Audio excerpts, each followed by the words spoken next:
Damned if I do, damned if I don't. Now it's Xannies till I numb my psyche.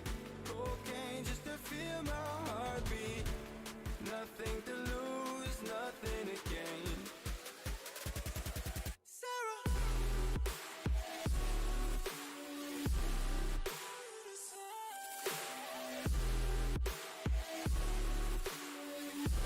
Sarah, why you leaving me?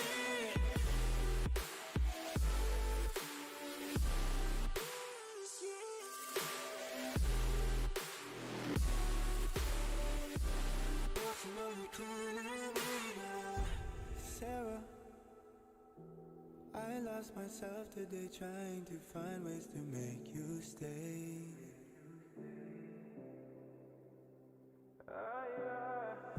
Sarah, I want to go away, close my eyes, never wake up again. You come and you go. You take me high, you take me low.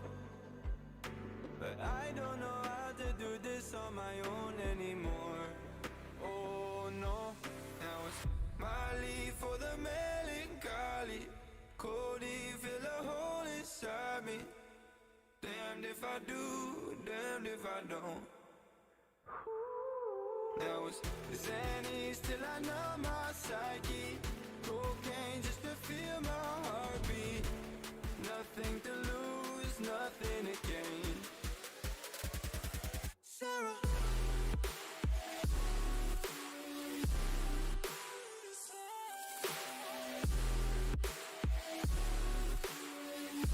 Sarah, why you leaving me?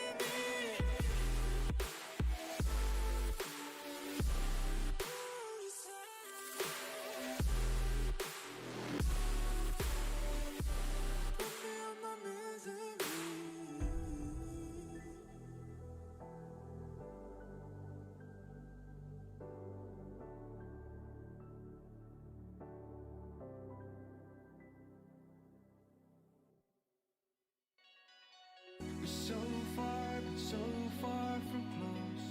It's so hard to find my destiny. Try not to drift apart, 'cause you'll be right back at the start. And I don't wanna keep on falling. I gotta stay recalling memories we've lost and found. Explain to me what it's all about.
Welcome back, ladies and gentlemen, to ESL's Season 10 of the Southeast Europe Championship. I'm Traveling and I'm here with Nick Holden to bring you the losers brackets, which has been very, very controversial because we have such good teams falling down to the losers bracket from the first best of threes, Nick.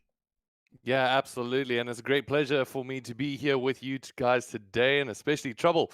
We've been commentating from those winners bracket matches where we saw Greek Regenesis, essentially that number 4th seed, losing out. And to be honest, was what was the epic finales of 2-1 victories going on in that first round. And then LevelUp on the other side of things, definitely a team that I can't wait to see in this matchup. I mean, they came in as the number 8 seed, but they took on what I believe was random 5 in their very first game, the number 1 seed from the previous tournament, previous season as well. And they went 2-1 toe-to-toe. So this game has it all to offer. Oh, definitely. And then after this, of course, we have Wild versus Pyrsos. And although a shaky start for Pyrsos, we do see that Wild kind of did much better on their best 3. They played against a Greek team, though, before as well. So they have some thoughts at the back of their heads, like, we lost the previous best of 3 to the Greek team.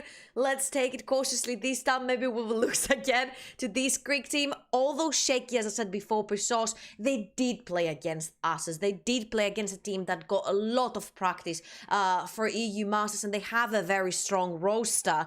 So I can't wait to see both best of 3s. I think they're going to be especially very, very close, both of them. But let's focus on the first one, Greek Regenesis versus LevelUp Rhinos. Rhinos? Yeah, I mean, well, that was the name before. That's LevelUp Esports this time. Well, I'm enjoying the Rhinos. I mean, being from South Africa, of course, we do enjoy the Rhinos on this side. We don't see enough of them, sometimes just locally, but being able to see it on the European stage is not too bad either.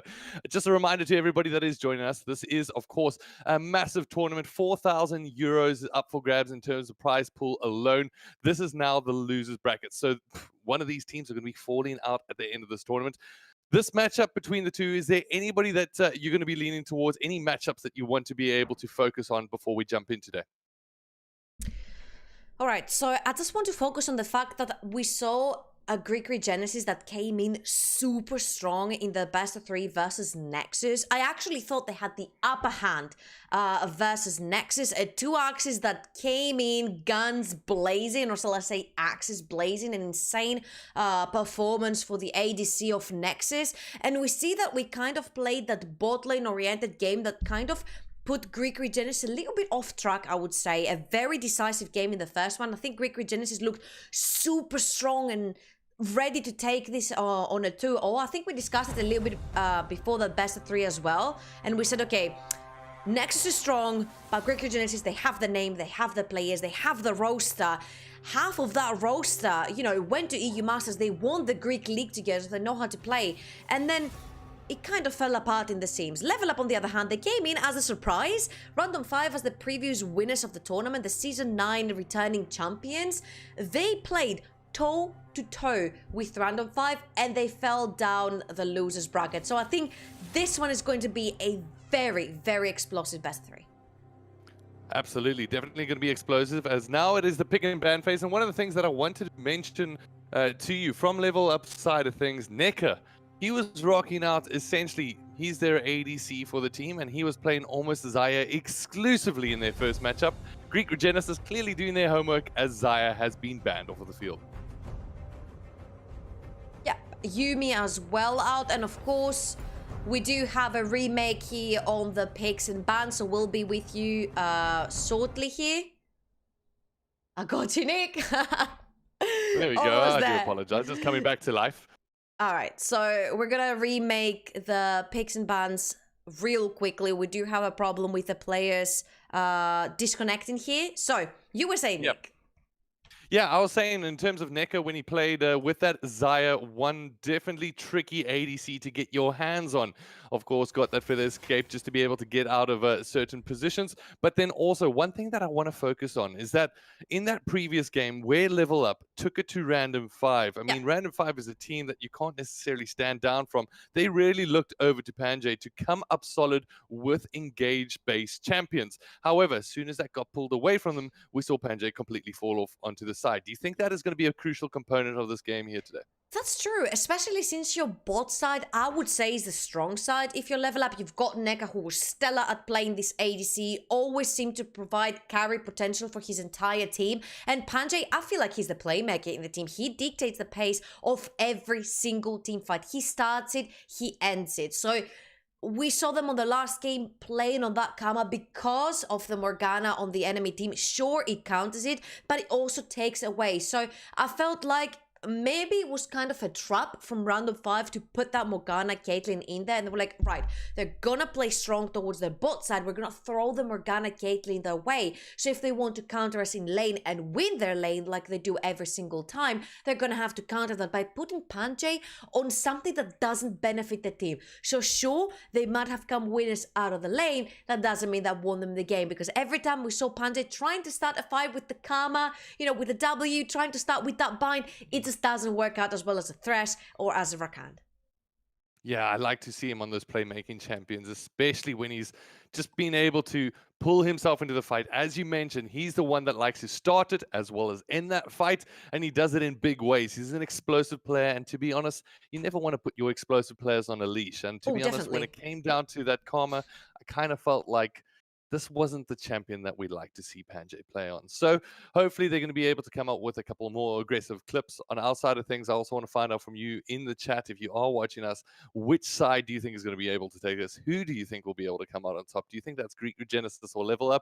And while I ask the audience that question, are you leaning on either side, Trouble, for this one? I can't. It's not possible. We have Greek Regenesis with a very strong top side map, and then we do have the duo of Dominant and Paris, which is so known in the Greek scene to be like the dominating duo, hence the name of Dominant as well in the jungle. So it's really weird because LevelUp definitely have to play towards their bot side. We see that Panjay roams a lot towards mid as well, or try to put that jungle pressure together with the jungler, and then Neka usually does pretty fine 1v2 in, staying safe underneath his tower. So I want to see how the top side domination is going to clash with the bot side domination of LevelUp, and who's going to come out on top, because I have a feeling that this is a bot lane oriented meta right now. So if you do have that very strong bot lane, you will usually come out ahead. But you have to keep in mind, if Greek Regenesis throw traps like random 5 through at LevelUp and take away all of that engage potential off of Panjay, what does LevelUp have to provide to their team to bring in these team fights, to actually get them one step closer? Because we are on the losers bracket. The team that loses in these best of threes that we're going to be casting today is going to go home. And the team that progresses through does not necessarily mean that they will find their way up to the upper bracket. There's still a long way to go. We're going to throw it onto a very, very quick commercial break. Don't go anywhere. We have a little bit of a problem with the teams, but we'll be back very shortly. Stay tuned.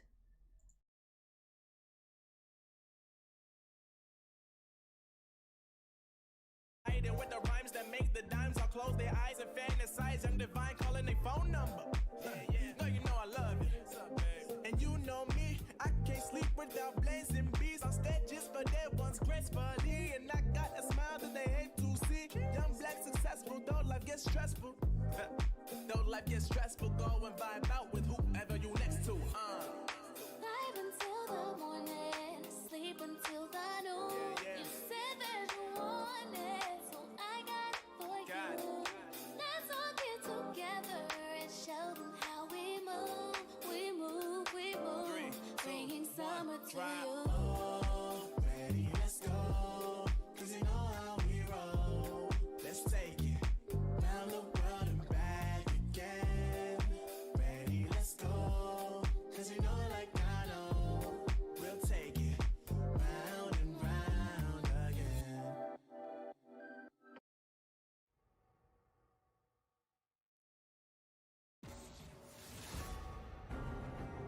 And we are back, ladies and gentlemen. That was a very short break back at ESL Southeast Europe Championship Season 10. And we are on the losers bracket with our first best of 3 of the day between Greek Regenesis and LevelUp Esports. Nick, we've moved into the picks and bans phase. Same bans pretty much all over the place. Pantheon banned as well as Rumble for that top and mid side. We did see that Pantheon has caused a lot of trouble for a lot of teams, so better safe than sorry. Yeah, Pantheon has basically been the thorn in the side of a lot of teams so far in this tournament. I mean, he comes in, does so much damage, and essentially can get out unscathed, even if he's under your tower. But now the big question is that we've seen one of the bans that did not come through is actually going to be that Kiana. And that is going to be picked up by Greek Regenesis, who gladly take this, let's call it a tricky champion to be able to pin down when it comes down to be honest, her damage potential, but also just trying to take her out can be quite tricky at times. And there's a very interesting thing. Domina does play the Talia in the jungle. So a Talia-Kiana duo, especially since we're talking for that duo jungle mid potential that Greek Regenesis has, which is explosive. Going on to a lane with the Kiana plus Talia, the wall pretty much acts exactly like the walls in the jungle. It's the same terrain. So once you put that all down, you could literally mark the entire jungle of Lotus. So this could be very dangerous. Of course, it could be a Kiana jungle as well. It works with the Javan. On the other hand, though, two very strong picks going to the hands of LevelUp. Syndra, extremely powerful at this point in the meta, can be flexed pretty much everywhere, either mid or bot lane. And Akali, same thing. You could have it up top, you could have it in the mid. Nautilus gonna be locked in, since I have a feeling that they kind of want to take it away from the Nautilus Syndra potential in the bot lane for LevelUp. But I have a feeling this Syndra is going to go to the hands of D-Haste. Yeah, I also think so. Just in terms of the mid lane alone, Syndra's such a lane bully. Akali herself known to be able to put out that damage. So the only problem that I'm really seeing is I'm seeing a lot of explosive power coming up from this LevelUp team so far, and the Varus would actually add to that. What I'm worried about, though, is that when it comes down to exactly how tanky, how beefy this lineup is going to be, they're going to have to look to some bigger supports. And even when it comes down to their jungler, who they can go with. At the moment on the field, we're going to be crossing over to the next banning stage. And if I'm Greek Regenesis, I'm going to be trying to get rid of a couple of big options like the Sejuani here. Okay, listen up, listen up. I might say something crazy, but it might work. Yeah. We've seen Huni play Ezreal top lane. We know that Syndra can go down bot lane and that Akali can very well mid. This is a triple flex coming out of LevelUp Esports, and Greek Regenesis has to do the best efforts to try and guess where each champion is going. I'm expecting here a Thresh ban, as well as a Morgana ban, of course, because the Thresh Syndra is still a very strong combo, unless it is going to be that Ezreal going down the bot lane.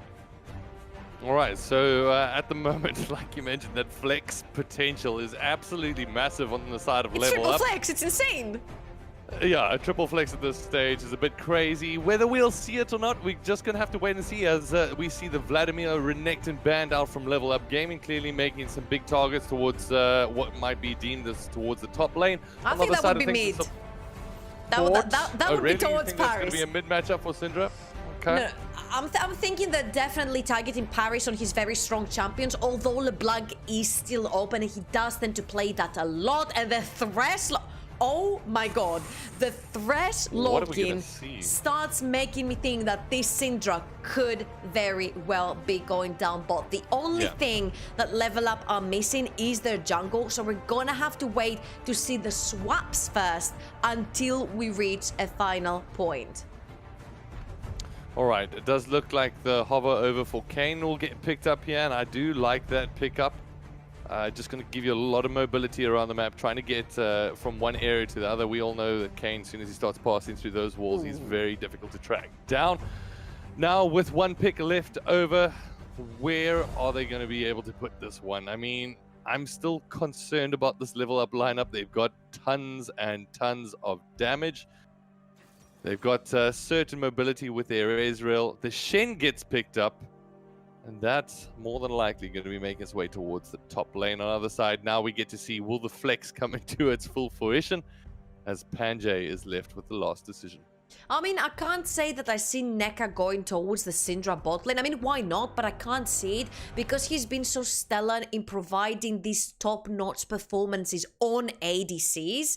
And they're making the swaps here. My mind is going crazy, but I think, I think this is most likely what we're going to be seeing in the Rift as well. Neka on a very traditional marksman, such as the Ezreal, Syndra mid lane, and Akali up top. Now, I do like the fact that they're trying to pressure Delito off of something that he's very comfortable on, but don't you forget that Delito is playing these tank champions. So yet again, it is comfort for the Greek top laner. On the other hand, I have to admit, I am a little disappointed on the fact that I don't see Dominant playing something like the Javan, something that like the Talia that can actually get a much bigger terrain, a much bigger surface for Kiana to hold on, since there are so many squishes on the side of LevelUp that could get caught off guard. Now, on the other hand, Lotus is not backing off. They're gonna fight fire with fire. You're locking down the Kayn, they're gonna lock down the Rek'Sai. So they are gonna be a lot of early game skirmishes. I do see though that the advantage and the priority is gonna go to the Syndra with that early game wave clear. Don't forget though, Paris is going for the kills, Syndra is going for the late game, hence the barrier that we see on D-Haste right now. Yeah, I think this is very interesting. From the side of Greek Regenesis, they pick up the Shen, and now just in terms of his global shield that he's going to be able to give out, that provides a lot more stability to their laners, to be honest. When Syndra might be roaming D-Haste, we've seen it in the past, he pushes out the lane, he likes to make those movements towards the jungle, apply that pressure. And with that Shen, as soon as he hits level 6, it means that your delete button gets slowed down, essentially, as you're not going to be able to take those oppositions down as quickly. Now, from the other side of things, I think that this bottom lane from LevelUp is going to be very, very interesting. Panjay from his side, we've got the engaged champion that we've liked to see him play in the past, and we've seen him do some fair amount of great things with the Thresh in his back pocket too. On the other hand, he's paired up with Neca, who does have that escape, very similar to the Xayah that he had last time. But additionally, on top of that, I have not seen him on any other ADC. So can he play Ezreal? That's the question we'll see if it gets answered into this match. I mean, Ezreal is not necessarily one of like the hardest playing ADCs, and since he's performing so well on the Xayah, I doubt this player will not be able to perform top notch on the Ezreal as well. What I find very interesting here is the job of Panjay as we do move into Summoner's Rift. So his task is going to be so difficult because he has to deal with 2 tanks and 3 extremely mobile champions with the likes of Kiana, the Kayn, and the Kai'Sa. So these hooks are going to be getting harder and harder the further we progress into the late game, and they're going to be very crucial because it's almost like you're going to have to wait for Greek Regenesis to engage first on you and then try to get a hook while Kayn is onto you, while Kiana is onto you. And then if you mistime that, it will be too late because that's 2 really powerful assassins we're talking about. And especially if they have had it their way during the early to mid game phases, then it's going to be really hard. If you mistime this hook, it's going to be really tough for you to try and save one of your carries. Absolutely, and that's why there's going to be just so much pressure, like you said, on those shoulders. However, a couple of interesting things that we can point out from the game so far. The first Drake that will be flowing its way, or flying its way, just depends which way you want to put it, into the river pit. It is going to be that Infernal, so definitely going to be one to watch out for from the past few games that we've seen. LevelUp, one of the things that they like to do is start moving their bot lane. They push that around about the 7-8 minute mark, and then they like to move that towards what we like to call Shelly, of course, the Rift Herald, to make that 10-minute play so they can get those plays, get that gold advantage. And I think that's going to be largely important considering that they got an AP bot lane and an AP top lane. It means that their split pushing potential isn't going to be that great, so taking down towers is going to be tricky on the side of LevelUp. Yep, they're kind of following the 11-minute clutch gaming Shelly expedition, warding everything on that topside river. And if we're talking about Greek Regenesis, I would say they do have the advantage on here, especially if you can start roaming Wild Panda towards the topside as well. Now, again, the controversy comes, is it worth it to invest that much early game? And what can LevelUp take in return while you're tunneling onto that Rift Herald? Of course, both junglers are going to be starting from the red side, and I'm expecting to see that Dominant will want to maneuver himself and route his jungling path around Paris into that mid lane, and I'm expecting Lotus to make a way down bot because that Lantern gives you so much room to play with on lane ganks. All right, so it all immediately looks like Delita is going to be able to pick, or rather protect his minion wave, just trying to make sure she's not getting any kind of gold advantage as that one gets shoved under tower. However, Lotus is in the top side jungle, so let's see, will he be able to move over for a level 2 gank early on? I doubt we'll see that immediately, as this is going to be a very, very interesting matchup between both of these two. I really, like you said, I can't call a winner just yet. I don't even know which way the cards are going to fall, to be honest, because Both of these teams have shown great potential. If anything, it was a bit disappointing to see Greek Regenesis number 4 seed falling out so early, but it really does speak to the high competitive level that we're playing at here in the ESL SEC Championship for right now. We cross over to the bot lane, where it is Greek Regenesis trying to push their way forward here and just try and assert some kind of lane dominance. You just kind of have to play chilled and laid back for the start, especially since you've got the melee versus... we've got a lot of action in the mid lane.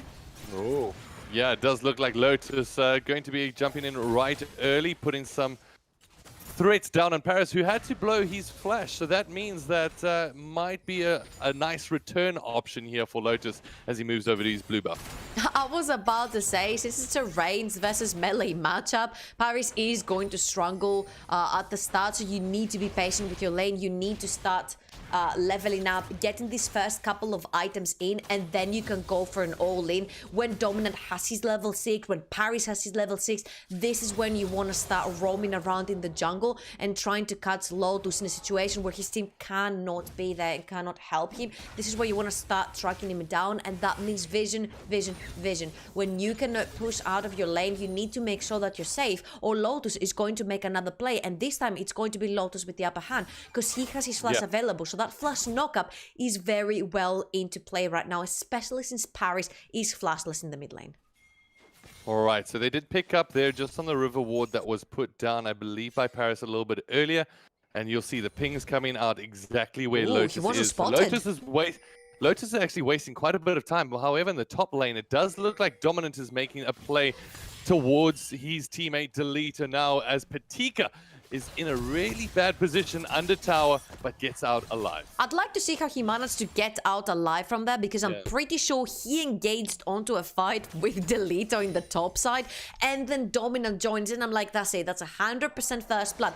But you do see here that the Akali is really struggling versus the Shen. This is most likely gonna pull the teleport out of Pakisa as well in the top lane. There he is right now using it. He's about 12 CS behind, and this is not gonna start getting any easier, especially since all these supportive / tank items are going to start running in for Deleter onto the Shen. And remember, this is something that he's very comfortable playing, chilling in the top lane with a champion that he can assist his team globally. So in case LevelUp want to play towards that bot side that they very well want to, Deleter is going to be there to turn the tides around with the teleport. And as we see once again, Panjay just trying to find some room to come in for some sort of gank. However, vision in and around the area has been put down. So once again, this is a strategy that we've seen time and time again. You alluded to it a little bit earlier. Neka gets left alone sometimes in bot lane to fend for himself. That might potentially be a huge opportunity for Greek Regenesis to pull the trigger. However, he usually does those roams without the vision of Greek Regenesis. However, it does look like we've got to engage in the bot lane, as at the moment it is going to be Wild Panda. Has to spin the flash just to be able to double out, as the Ignite did get thrown down there from Panjay. And that's definitely a good play for LevelUp here in the bot lane.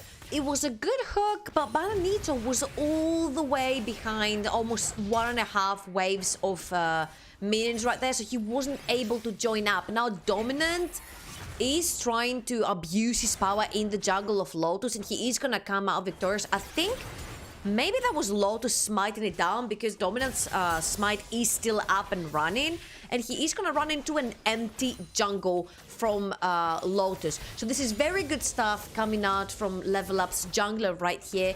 Basically, he forfeits the top side quadrant of his jungle because he knows there's nothing there for Dominant, wastes his time, and Dominant is still stuck on the top side, while Lotus is all the way down bot, circling around that Infernal Drake. There is still a teleport on Bananito if they choose to recall here and recharge the batteries.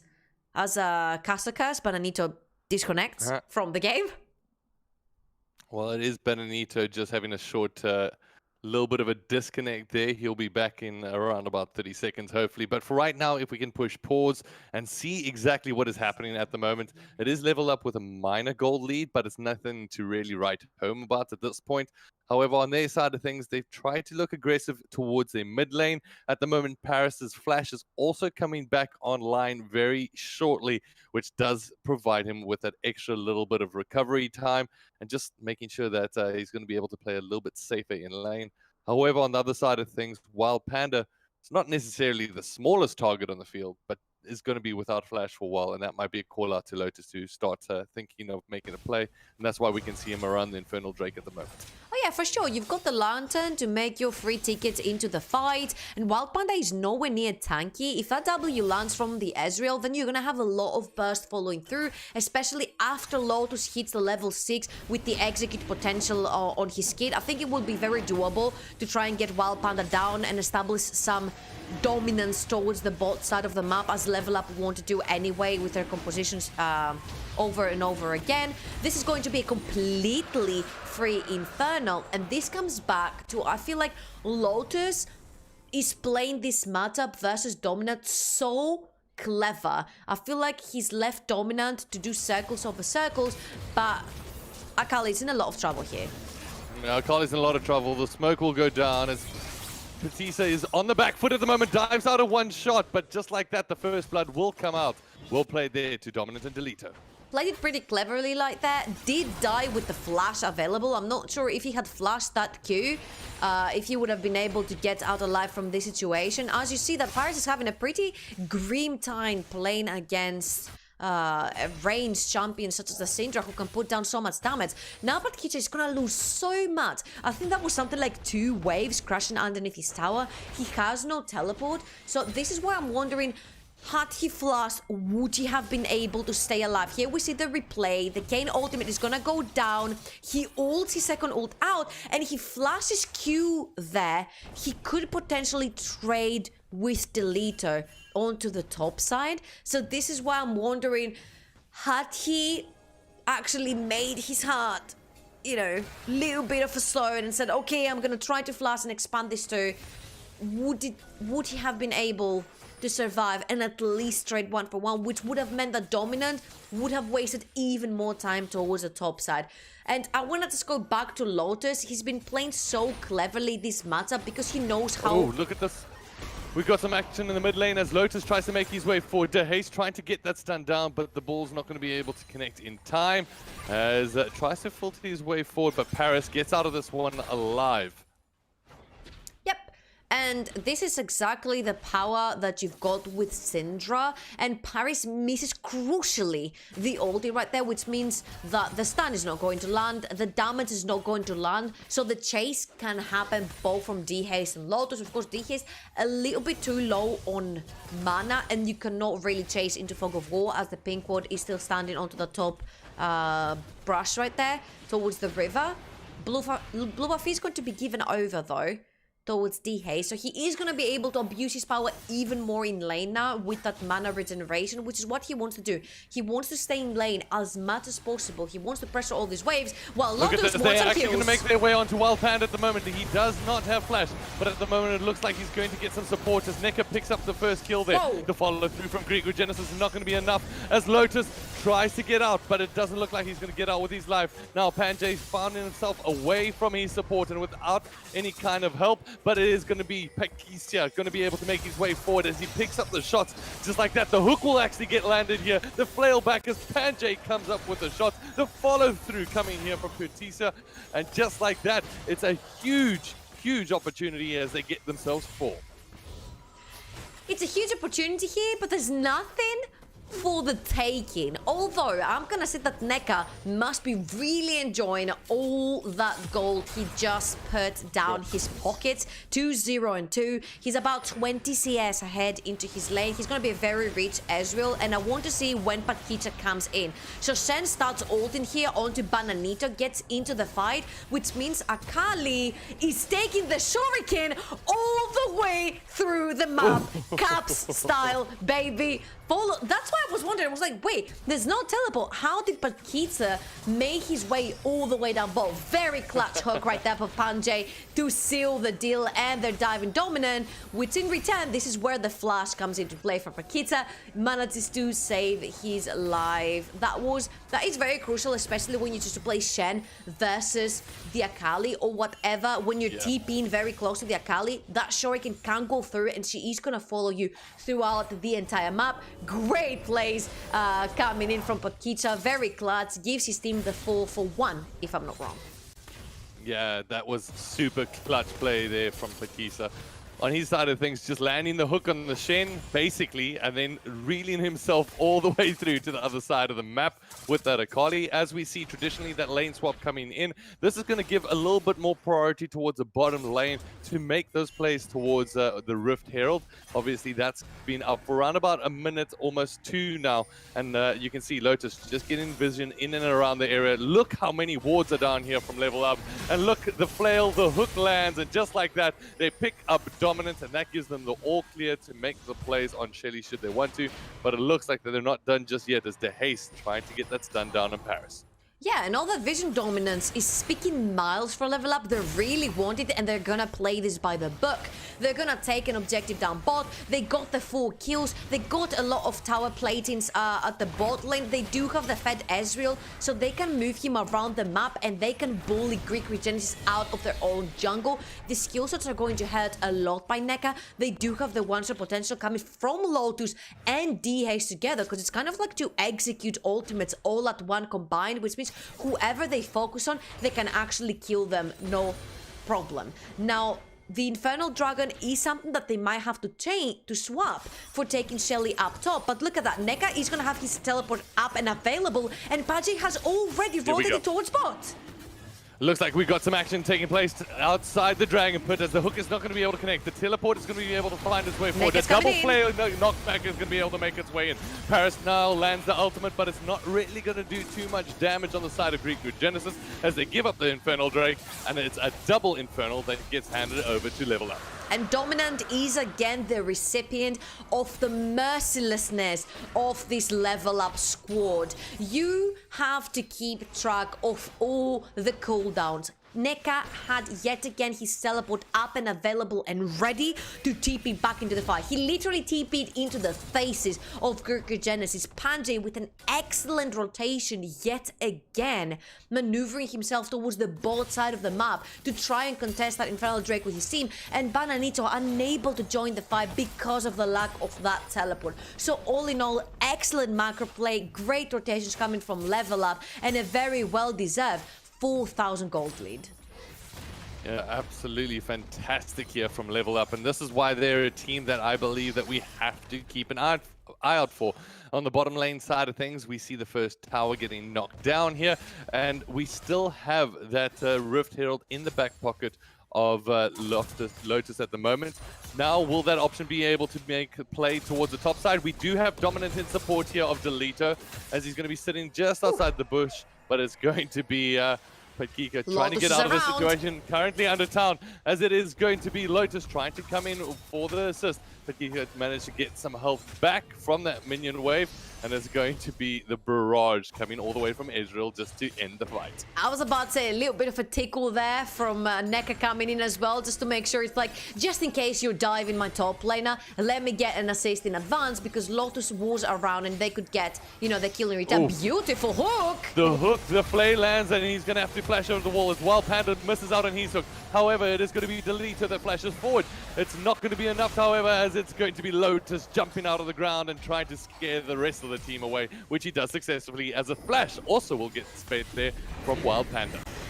And again, LevelUp are playing the strategy to a T. They've opened their notebooks and they read in one by one the steps that they need to take down Greek Regenesis, and they are performing amazingly in this one. Shelly is going to take yet another charge onto the tier 2 mid lane tower, and there's no one there to defend.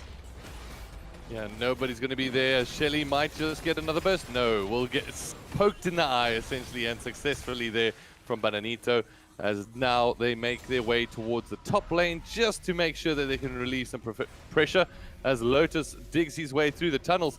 However, Dominant finds himself in a very weird situation on the opposite side of the base. Will he get knocked down here as Dominant trying to slide his way across it's a all the way to the opposite side. Yeah, it's okay. Kane He can will just get do this, away. right? He's pretty slippery. He's kind of like a better version of a Talon, if you ask me. But Panjay does have his mobbies, if I'm not mistaken. He's gonna try to hop, skip, and jump through the walls, and he's gonna be fine eventually. The rest of Greek Regenesis is there to help him out as well. And that could be the first tower going down for Greek Regenesis. They know they're in there. Ooh, Panjay. Oh, the hook is going to be able to land here on Panjay, but he stops the stopwatch, and just like that, it's going to be the haste that lands the double stun. The follow through coming up here from LevelUp, as it's not going to be enough from the opposition. Ooh. A narrow miss there from Pyrsos, as it does look like Bananito is going to be running for his life, but I don't think he's going to be able to get away with it. All right, so once again, the shot's going to get fired here. Bananito, will he be able to come out on top with Lotus? There we go. And just like that, the cleanup eventually does come in here for Patkika. And it's really hard to try and create pressure by just brute forcing it, because it's not like they made a play on the other side of the map and you know that the LevelUp team is not going to be there. Sure, you see NECA all the way up top lane, but what does he do for that? He puts more pressure down. That's another tower going down for LevelUp, the fourth one now, and that's a 7,500 gold lead that they're holding into their pockets. There's a lot of crucial items that have been completed for LevelUp, but not for Greek Regenesis, so you cannot, absolutely not, brute force your way into a fight. Sure, the hook misses, sure they get Panjay, but Kita jumps in. D-Haste can absolutely dismantle the entire team of Greek Regenesis, and they have to be really careful about the steps they get from now on. Paris needs a few more items, same as Bananito, and Delito needs to be that front line mid shield for his team that he is not yet. So a little bit more time it will take for Greek Regenesis to get to that power spike they need to be to try and fight toe-to-toe with LevelUp. But let's not forget that LevelUp is already ahead. So we're talking about a long scaling waiting game here for Greek Regenesis. Yeah, and at the moment, when it comes down to LevelUp, the only player that was furthest behind at one point, just due to the amount of resources that Greek Regenesis invested into the top lane, was Patkika. But now, Patkika slowly but surely is becoming an absolute monster to deal with. And I don't necessarily think that Delito, despite how beefy he has the potential to become, is really going to be able to contribute much to their front line and survive too long, considering just how much damage is coming out of their team. From LevelUp side, they're happy. Look at this Ezreal, currently sitting with 4-0. Currently has shut down potential of 550 gold. On the other side of things, Patkika is not becoming too small himself. 4-2-1.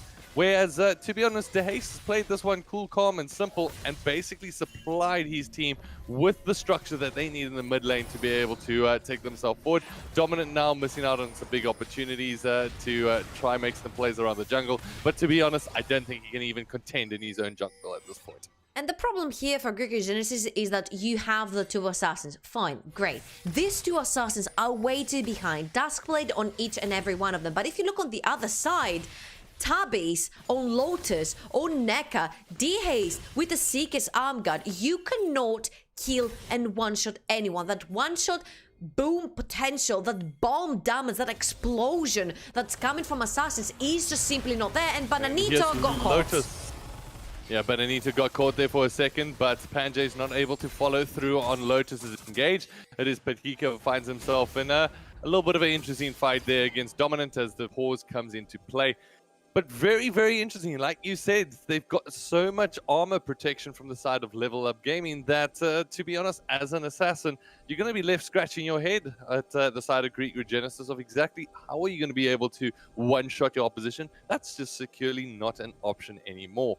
However, on the side of Bananito, it's doing pretty well when it comes down to the farming game, but certainly lacking for damage. I mean, has that Rage Blades to offer, but to be honest, I don't see too much damage coming out of their ADC at this point even. I think all the success from LevelUp in this game, it has to go for to the side of Lotus. He's been playing this matchup versus Dominant so cleverly. He's let go of sides of his jungle where he had already emptied. They have always had vision. They always knew where Dominant is. Dominant focusing on top side towards the leader, which is not something we will usually see.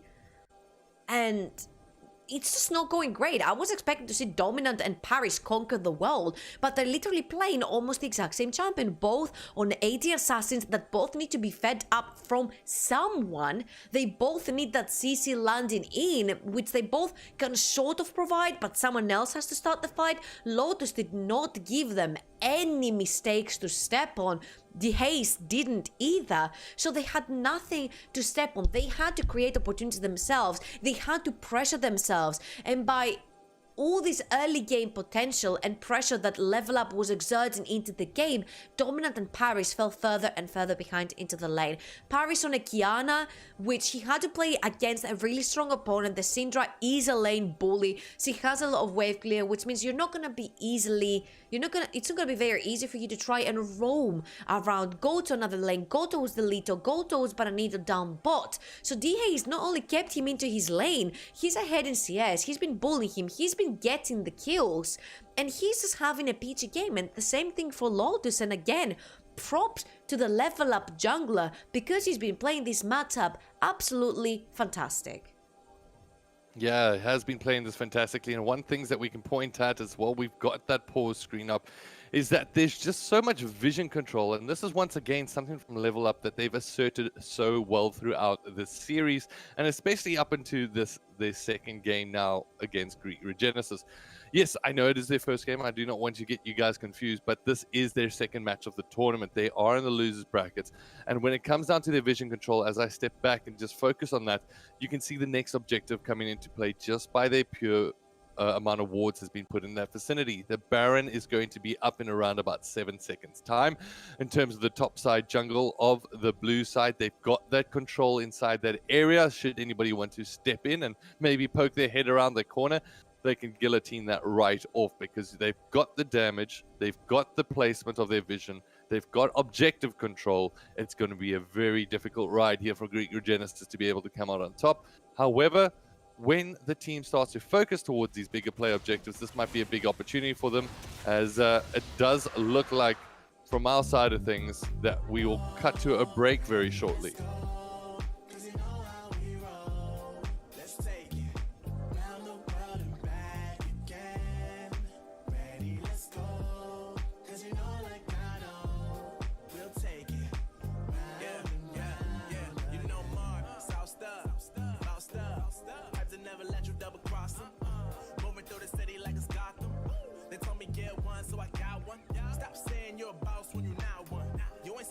Nah, you ain't lost none. All over the gram like you got a bag. You ain't big dog, we ain't hear none of that. I'm in the gym looking like a running back. And you know the flow got him coming back. Who I was in the past, I'm unattached. Only focus in this moment is bringing the summer back. Oh, respect my grind, elevate souls and I spread good vibes. Young divine, you know I gotta shine. Raise your hands for a good time. Aight. Vibe until the morning, sleep until the noon. You said that you want it, so I got it for you. Let's all get together and show them how we move. We move, we move, bringing summer to you. Ready, let's go. 'Cause you know how we roll. Let's take it round the world and back again. Ready, let's go. 'Cause you know, like I know, we'll take it round and round. Yo, hold up, let me switch my flow up. Back in high school, they were telling me I'll blow up. Doing talent shows and man, everyone will show up. Got in an accident and still made it for them to go nuts. You know what? I'm so what? I'm so That means I can't describe the way I vibe, the way I slide in with the rhymes that make the dimes all close their eyes and fantasize. I'm divine calling their phone number. No, you know I love it. And you know me, I can't sleep without blazing beats on stages for their ones gracefully. And I got a smile that they hate to see. Young, black, successful, though life gets stressful. Though life gets stressful, go and vibe out with whoever you next to. Vibe until the morning, sleep until the noon. You said that you want it, so I got it for you. Let's all get together and show them how we move. We move, we move, bringing summer to you. Ready, let's go. 'Cause you know how we roll. Let's take it round the world and back again. Ready, let's go. 'Cause you know, like I know,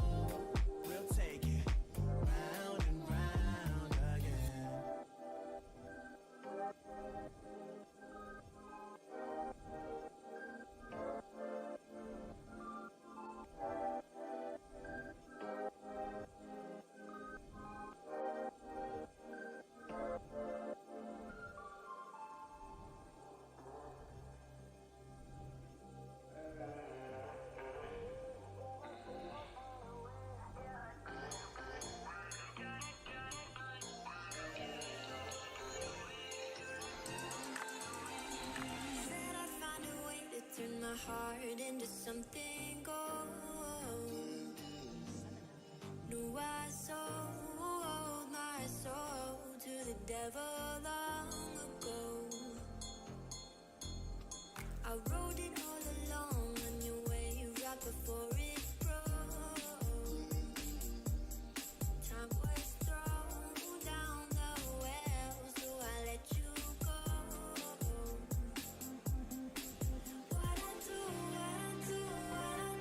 right now. What I do right now for you.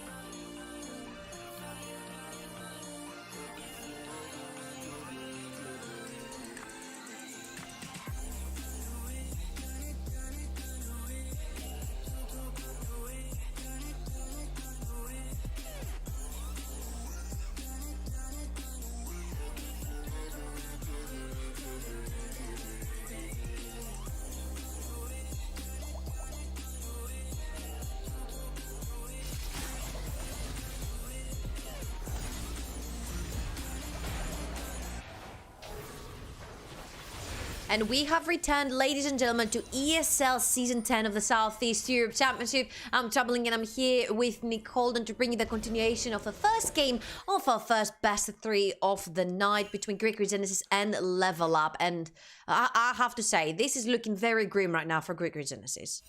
Yeah, I think we had our violence out in the interim where we were just discussing in terms of what is going on with this Greek Regenesis lineup. It's been a really strange start to the tournament for them. I mean, we're usually used to seeing them make their way to the latter stages, and right now they're staring down being one of the first teams, if not the first team, being knocked out of the tournament. Yes, I know that this is the best of 3 series, and I might be jumping the gun before you let me know, Trouble, but this LevelUp team that they're playing against at the moment, I think, to be honest, in my point of view, is one of the top tier competitors of this tournament. It's sad to see them in the losers bracket, but to be honest, it makes the losers bracket that much more interesting on these early on stages. I'll have to agree with you. They look very decisive. They look like their macro is on point. I like their rotations. They're pretty crisp so far.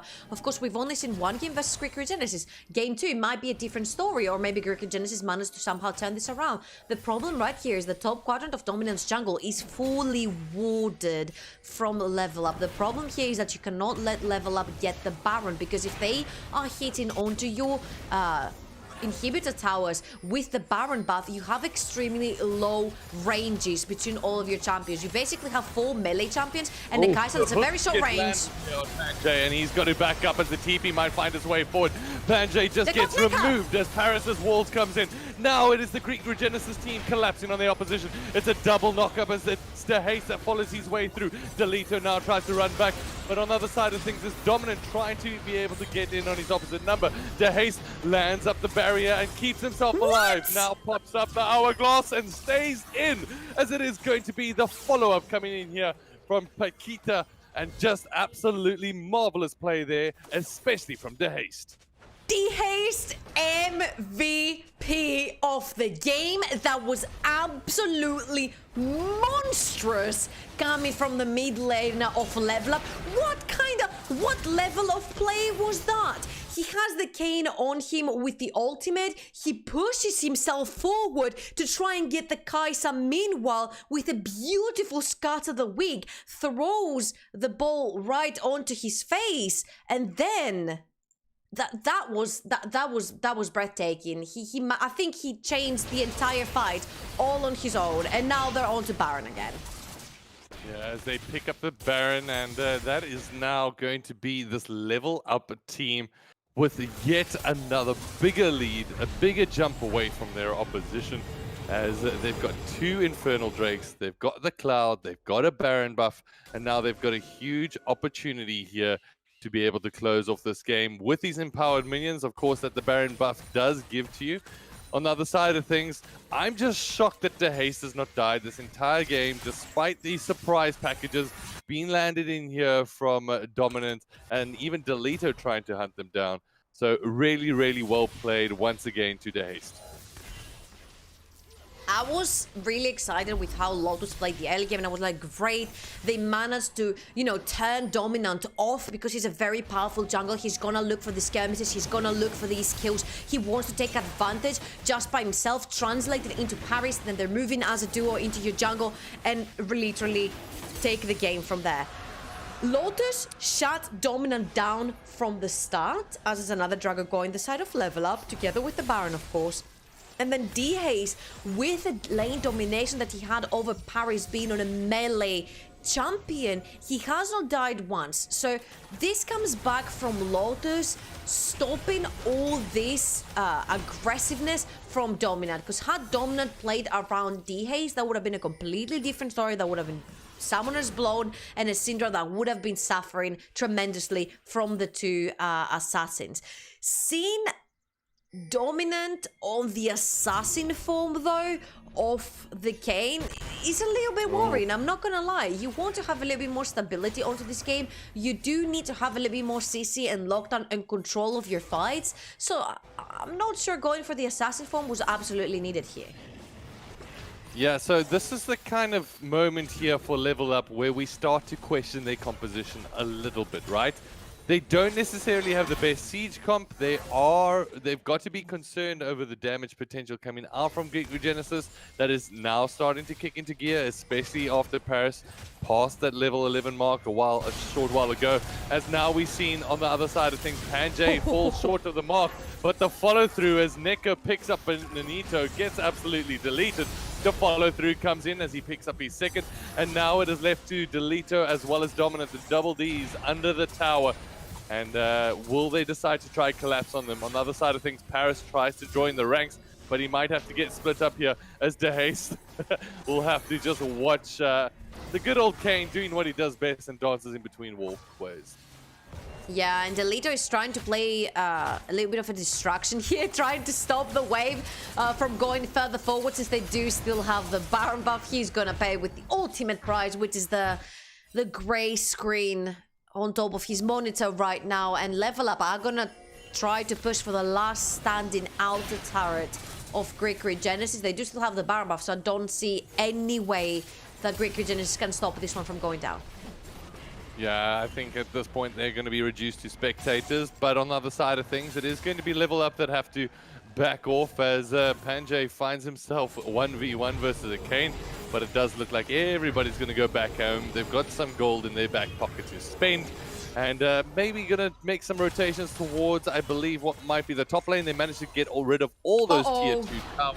But now it does look like Delito finds himself up against Wild Panda. But hey, it's a Nautilus. What are you thinking, DeHaze? You're not that powerful just yet. I was expecting Bananito was gonna try to take his chances there and try to get that juicy sat down from DeHaze, but you have absolutely no vision apart from those two pink wards in the bot corner of Dominant's jungle. No. Paris is now gonna secure the first tower for Greek Regenesis. Paris is far, far away at the moment, but the follow through here from Delito, they might be able to turn this one on its head. As Neko gets out alive, he's going to lay down on big damage to his opposite number as Bananito falls down.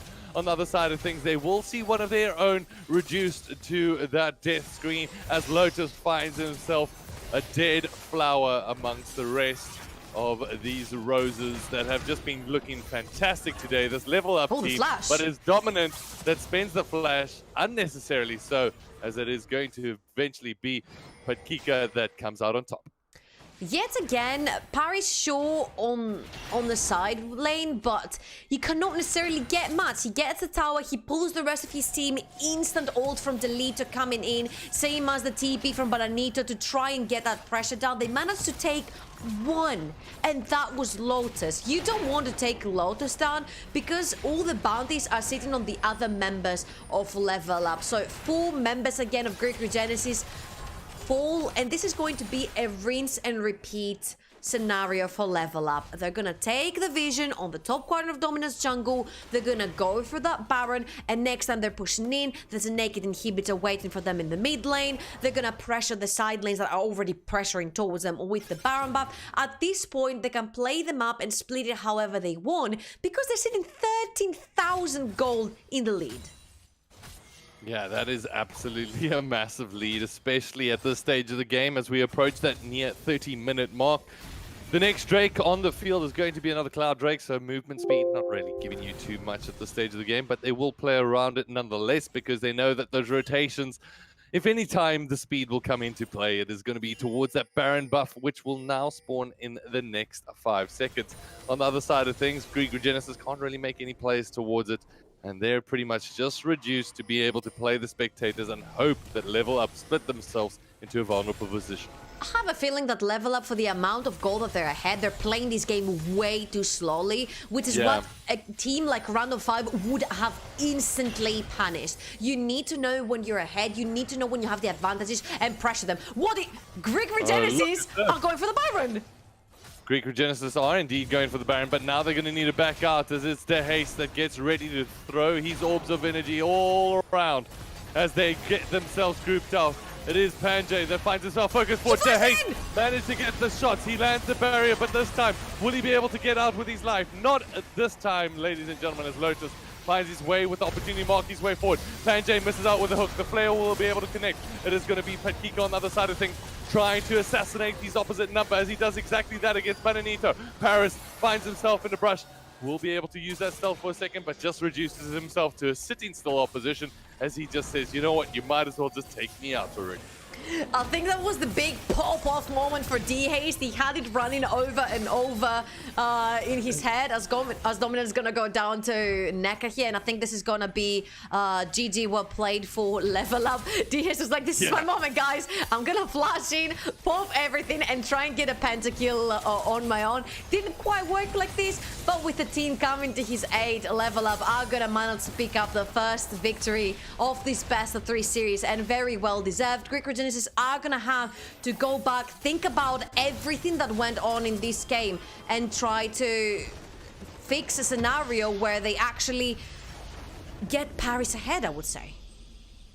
Yeah, it's going to be very, very difficult from Greek Regenesis' side. Maybe the draft is going to be their option for the next one. From your side of things, do you think Greek Regenesis have what it takes to be able to fight their way back in? Absolutely. The duo between Paris and Dominant is so shiny. The leader is very consistent up the top lane, and the bot lane, again, very consistent. So you keep the 2 side lanes, the bot and the top, sitting consistent right there, farming, and then they'll be useful later on to the game. One on a tank, one on a marksman ADC, and then you just walk around the entire map, you know, causing havoc with Dominant and Paris. I just didn't think the duo they chose with the 2 assassins really fit the compositions. But of course, we'll be on a quick break and we'll be back for game number 2. Sick outfit. I didn't know you were a cosplayer. It's more of a protection thing. Pringles might come in cans. I now come in maximum leveled armor. Hit me. Nah, I don't think it's a good idea. Come on, hit me. Okay. Come on. Whoa! I guess Chips has left the game then. Remember where it started. Your first experiences. The journey you traveled. The journey you love. Remember where it started. And imagine where it will go. Rise on.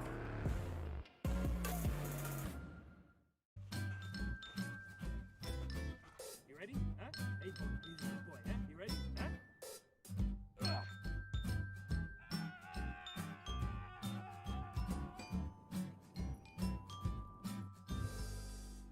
Start your esports career now at play.eslgaming.com.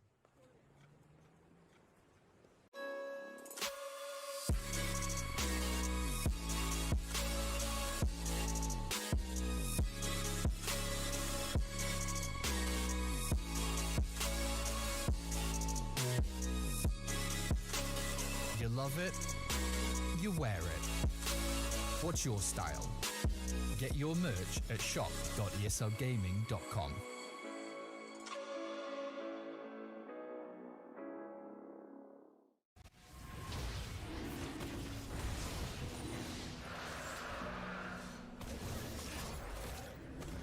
Sitting on a bench, pushing through the top of fast, dreaming of what happens next. I do what I wanna do, pushing my destiny.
want it to be proven.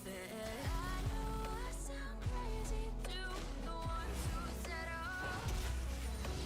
I know I am always something from me. I know I sound crazy to the ones who said oh.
Reminded myself to just let go.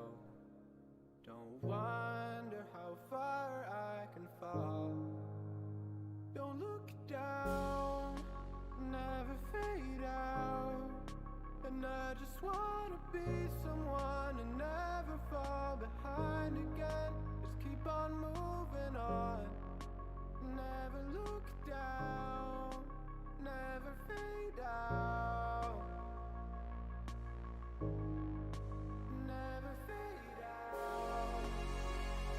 Oh, oh,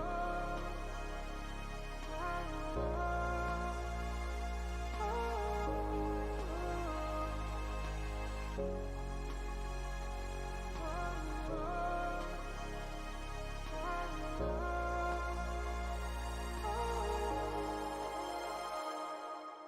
shooting through the clouds. I know it's alright.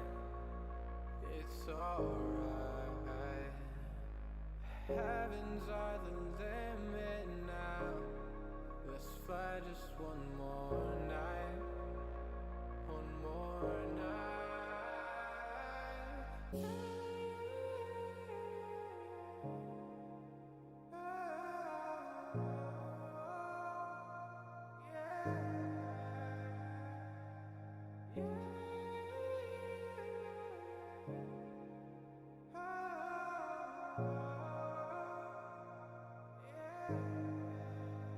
Don't look down, never fade out. And I just wanna be someone and never fall behind again. Just keep on moving on.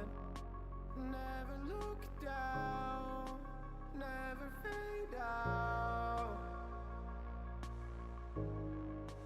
Never fade out.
Sarah, I hurt myself today trying to make the pain go away.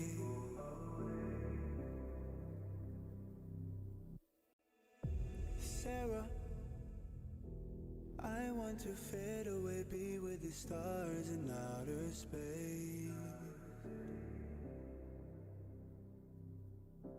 You come and you go. You take me high, you take me low. But I don't know how to do this on my own anymore. Oh no, now it's my leave for the melancholy. Couldn't fill a hole inside me.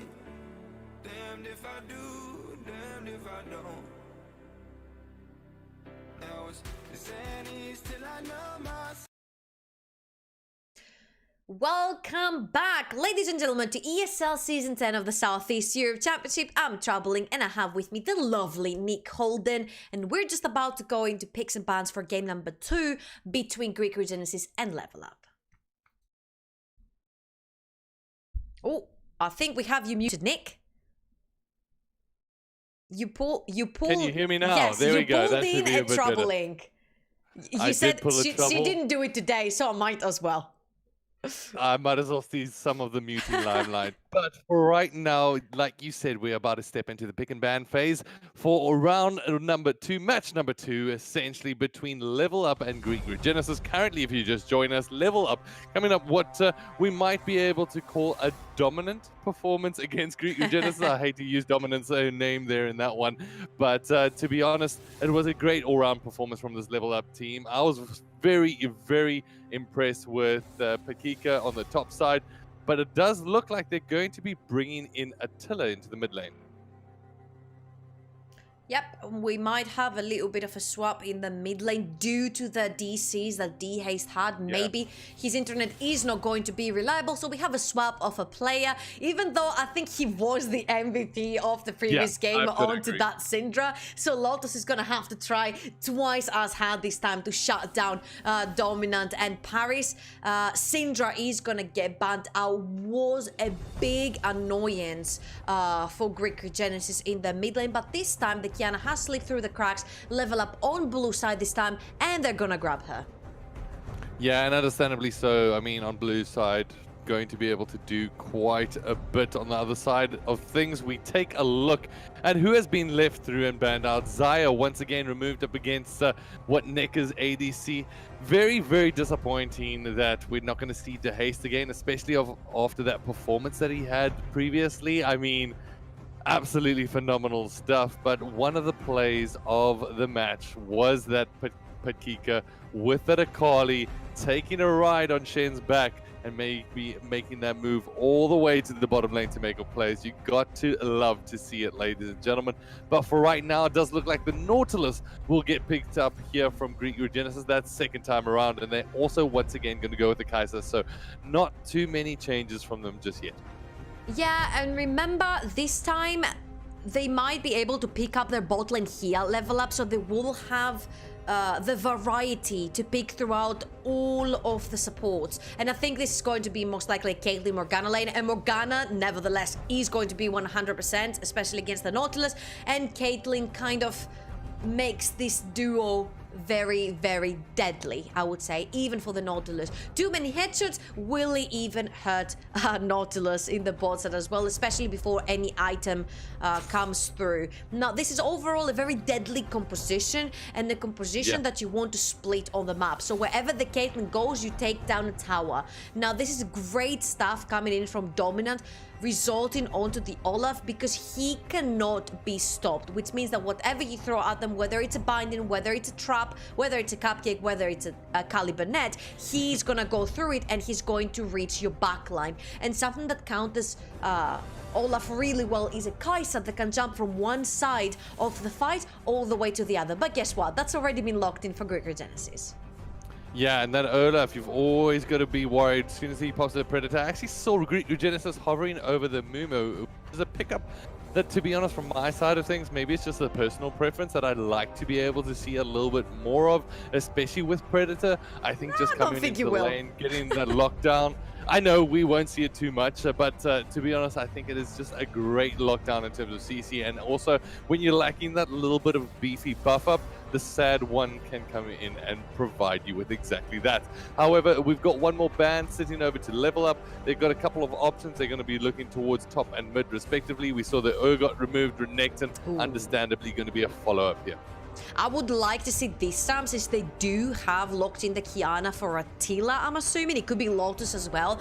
I would really like to see something like a Talia or a Javan. Make the jungle of Dominant your own home yet again. This is exactly how Lotus managed to give all of this pressure and space for the Haste in the previous game. Of course, Paris resorting one to the all-time classics. Extension of his hand, number 2, is going to be the LeBlanc.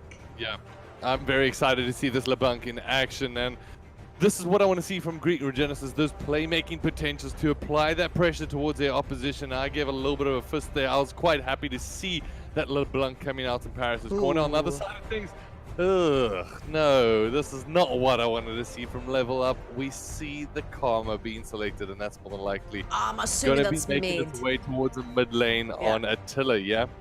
You definitely want to play a lane where Paris cannot get ahead. The only way you can ensure that is by picking a champion that doesn't die very easily, such as possibly Lissandra or a Karma. Karma even better here, because you've got the assassins, you've got the Caitlyn, you've got the shields to provide, and then you have the damage since you're mid laner. And I really like the Javan pickup right here from Lotus. It's gonna work extremely well together with the Kiana. Kiana, which I'm expecting to go to the hands of Pakicha up in the top lane. Potentially, but could be swapped around. We could potentially see a Kiana in the mid lane, which I'm not really expecting that much, because it doesn't do that well versus the LeBlanc. So I'm expecting to see Kiana top, Karma mid, and of course you have a lot of kill pressure on every single lane from LevelUp. All that CC running down together with the Javan makes really strong ganks, something that Dominant is gonna have to be able to keep track of. You need to see where Lotus is, because Lotus made a great work at finding Dominant the entire previous game and shutting him down. Delito, though, bringing in the Kayle, we have seen a glimpse of in Worlds. If that goes well in the early phase, Kayle becomes very, very annoying in the later stages.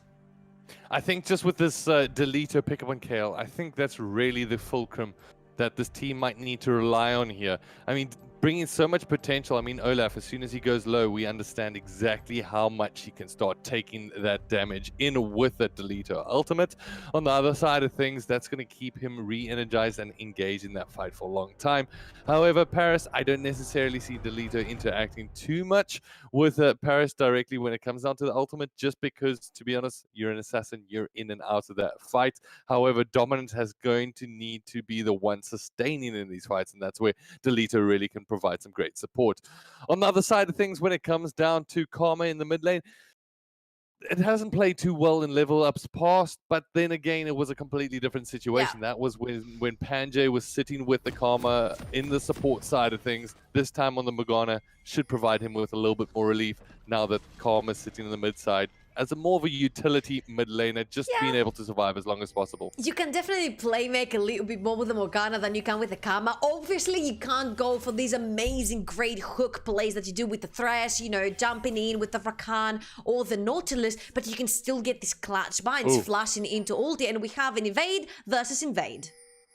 We do have an invade versus an invade, and just like that, Paris is going to be able to flash his way out. Dodges past one axe. On the other side of things, it does look like the rest of the team is going to be just watching as Panjay tries to drift his way out. Yep, Guardian is going to show there, and Dominant, they have no clue where LevelUp is right now. They could have actually moved into the jungle of Greek Regenesis. This is why everyone from Greek Regenesis is pinging that red buff, and they're grouping up to go together. Very cleverly, though, yet again, very studied from LevelUp. They're all the way up the blue buff. Yeah, they have made their way towards the blue buff, and who knows, they might still yet pick themselves up a couple of kills. At this point, not too many wards were put down. Bananito might take the wrong way round. Yeah, Bananito chooses the correct lane. This is that disturbing moment where you see left or right. Bananito goes right, but this time sees Attila on the opposite side. Attila provides enough of a fear factor involved just to be able to chase Bananito away. Bananito's still in a precarious position as he's sitting right onto a ward. Panche now follows his way through, does kick off with the Ignite, and that's going to send Bananito home quite early. Should they be able to push this lane in, that's going to give them a great level up advantage. Again, the bot lane of LevelUp is going to get a big advantage because here Bananito's going to have to TP back into his lane, which means Salmon is down, which means he's not going to have to be able to get that very early game reset to go back, grab his tear, start stacking it up, which means yet again that Caitlyn Morgana lane is gonna pull out ahead. And of course, you're gonna have to be very careful about these binds because your flash is down and you're very susceptible to getting pinned down from the cupcakes and the Morgana Qs. Now, on the other hand, I'm not sure I liked 100% the play from LevelUp because they gave away the position on the map, which means that now Dominant was able to know what happened and split the map horizontally between him and Lotus. Yeah, so the junglers are actually on both sides are not going to miss out on too much. They both go for a full clear on either path. On the top side of things, it does look like the Kiana, that's Petkika rather, is whittled down onto that side. The TP has been spent on the bottom lane, so that's going to be an interesting moment. Should Bananito fall behind, he's going to fall way behind. But at the moment, it does seem like Dominant has made his way over a ward, and it's going to be Petkika trying to make his way forward at the moment. Does apply the red buff as well as the slows, and that should be enough just to get rid of the damage, but Kika dives over the wall, and just like that, Attila follows the way through. Buff transfer, that's a double buff transfer, will actually head over to Attila. Yep, thanks for taking the blue buff down from our jungle because we could really make use on it on our Karma to pressure wave after wave. And that's, again, very, very precious for LevelUp, especially going to the Karma. You can't ensure that you're not going to be going down to this LeBlanc. This LeBlanc will not be roaming, which is key. You want Paris on these assassins to roam. That's a much better draft from Greek Regenesis. You know, Dominant took a step back. He's like, all right, we'll have you being the carry. I'll play around you. We'll free you from the lane, and then we'll roam together with you being the primary damage dealer and not myself. So the thought is great, but somehow it's backfiring yet again by being able to find out where Dominant starts and where Dominant finishes. His entire path was under supervision from vision that had been put down from LevelUp before. They were able to pin him down again, and now Dominant wants a little bit of revenge. I think he wants his buffs back, Nick. Definitely wants those buffs back as Dominant is hovering in and around the area. However, when that buff transfer goes over to Karma, it's so difficult to lane against. Just the amount of output of the spells, the damage, as well as those autos weaved in between.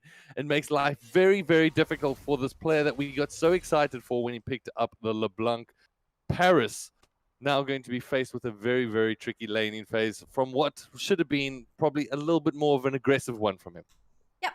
And this is where he puts him kind of behind because there's a poke from Karma. Now there's a little bit of a regeneration on the HP from Karma. So you can't really abuse the fact that you've got this very aggressive assassin in the lane. And even though, sure, Karma does sort of counter LeBlanc because you can't kill her off very easily, now it puts Dominant further behind as well because, sure, you have the Karma right there. But when Dominant is added into the equation, now Karma can go down really, really swiftly. And of course, the follow-up that comes catching one axe, throwing it again, catching it again and again, having Paris on the background doing all this damage while you're slowing down Attila to death, literally, is gonna make a difference. This time though, level 4 for Lotus, level 3 for Dominant, yet again, jungle of Greek Regenesis behind. Yeah, Greek Regenesis now wondering as it is going to be Wild Panda trying to make his way forward, just trying to get some kind of hook. That one, unfortunately for him, not going to be able to land. As in the top, did we just see a flash in the bottom lane? Was that my imagination there for a second? It might have been a glitch. I don't think anyone flashed here. I think it was maybe just an audio glitch, as I did hear the flash sound out of nowhere. Didn't see anybody flashing, so a little bit of a tricky one there. However, on the top side of things, it does look like Dominant is going to make his way forward and see if he can set himself up here for a game. This lane gank, for it to happen, it would have to be Patkita pushing very aggressively, which he actually did right there to get the grass component onto his shiv right there. It depends how aggressive they want to play because Lotus is heading up. They don't know that Dominant is there though, so this could really backfire. Dominant, who's a level behind always from Lotus, but that's a level 6 Delito versus a level 5 Pyrsos in the top lane. So I would definitely give that lane advantage over to Greek Regenesis. Dominant? It is Pyrsos that tries to find his way in. Will be able to land that double stun to get out. But once again, it is Dominant spending a huge amount of time in that lane and missing out on what potentially might be some big opportunity to pick up some XP elsewhere.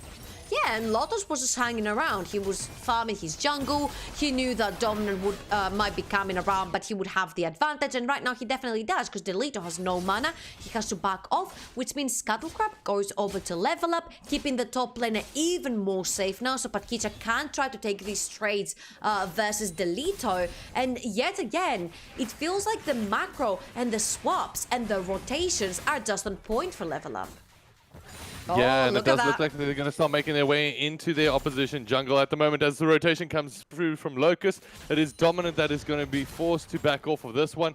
Still not level 6 yet, and almost going to be forced to back once again. They are definitely slowing down Dominant's game here, which is looking anything but. That level 6 really cost them the dunk down onto Dominant, because had they killed him, it wouldn't matter if the Kayle was there and the Kiana wasn't, because it would have still been a 2v2. But because Dominant gets away with his life, they know that if they start beating onto that Olaf and then Delito comes with the Kayle ultimate, it's gonna be really grim, especially with Paris joining too. And Pyrsos did not have his teleport available to him, while Panda though finds an opening, which could be a closing for his HP. It does look like he's going to have to run all the way back, but Anita... More of a closing.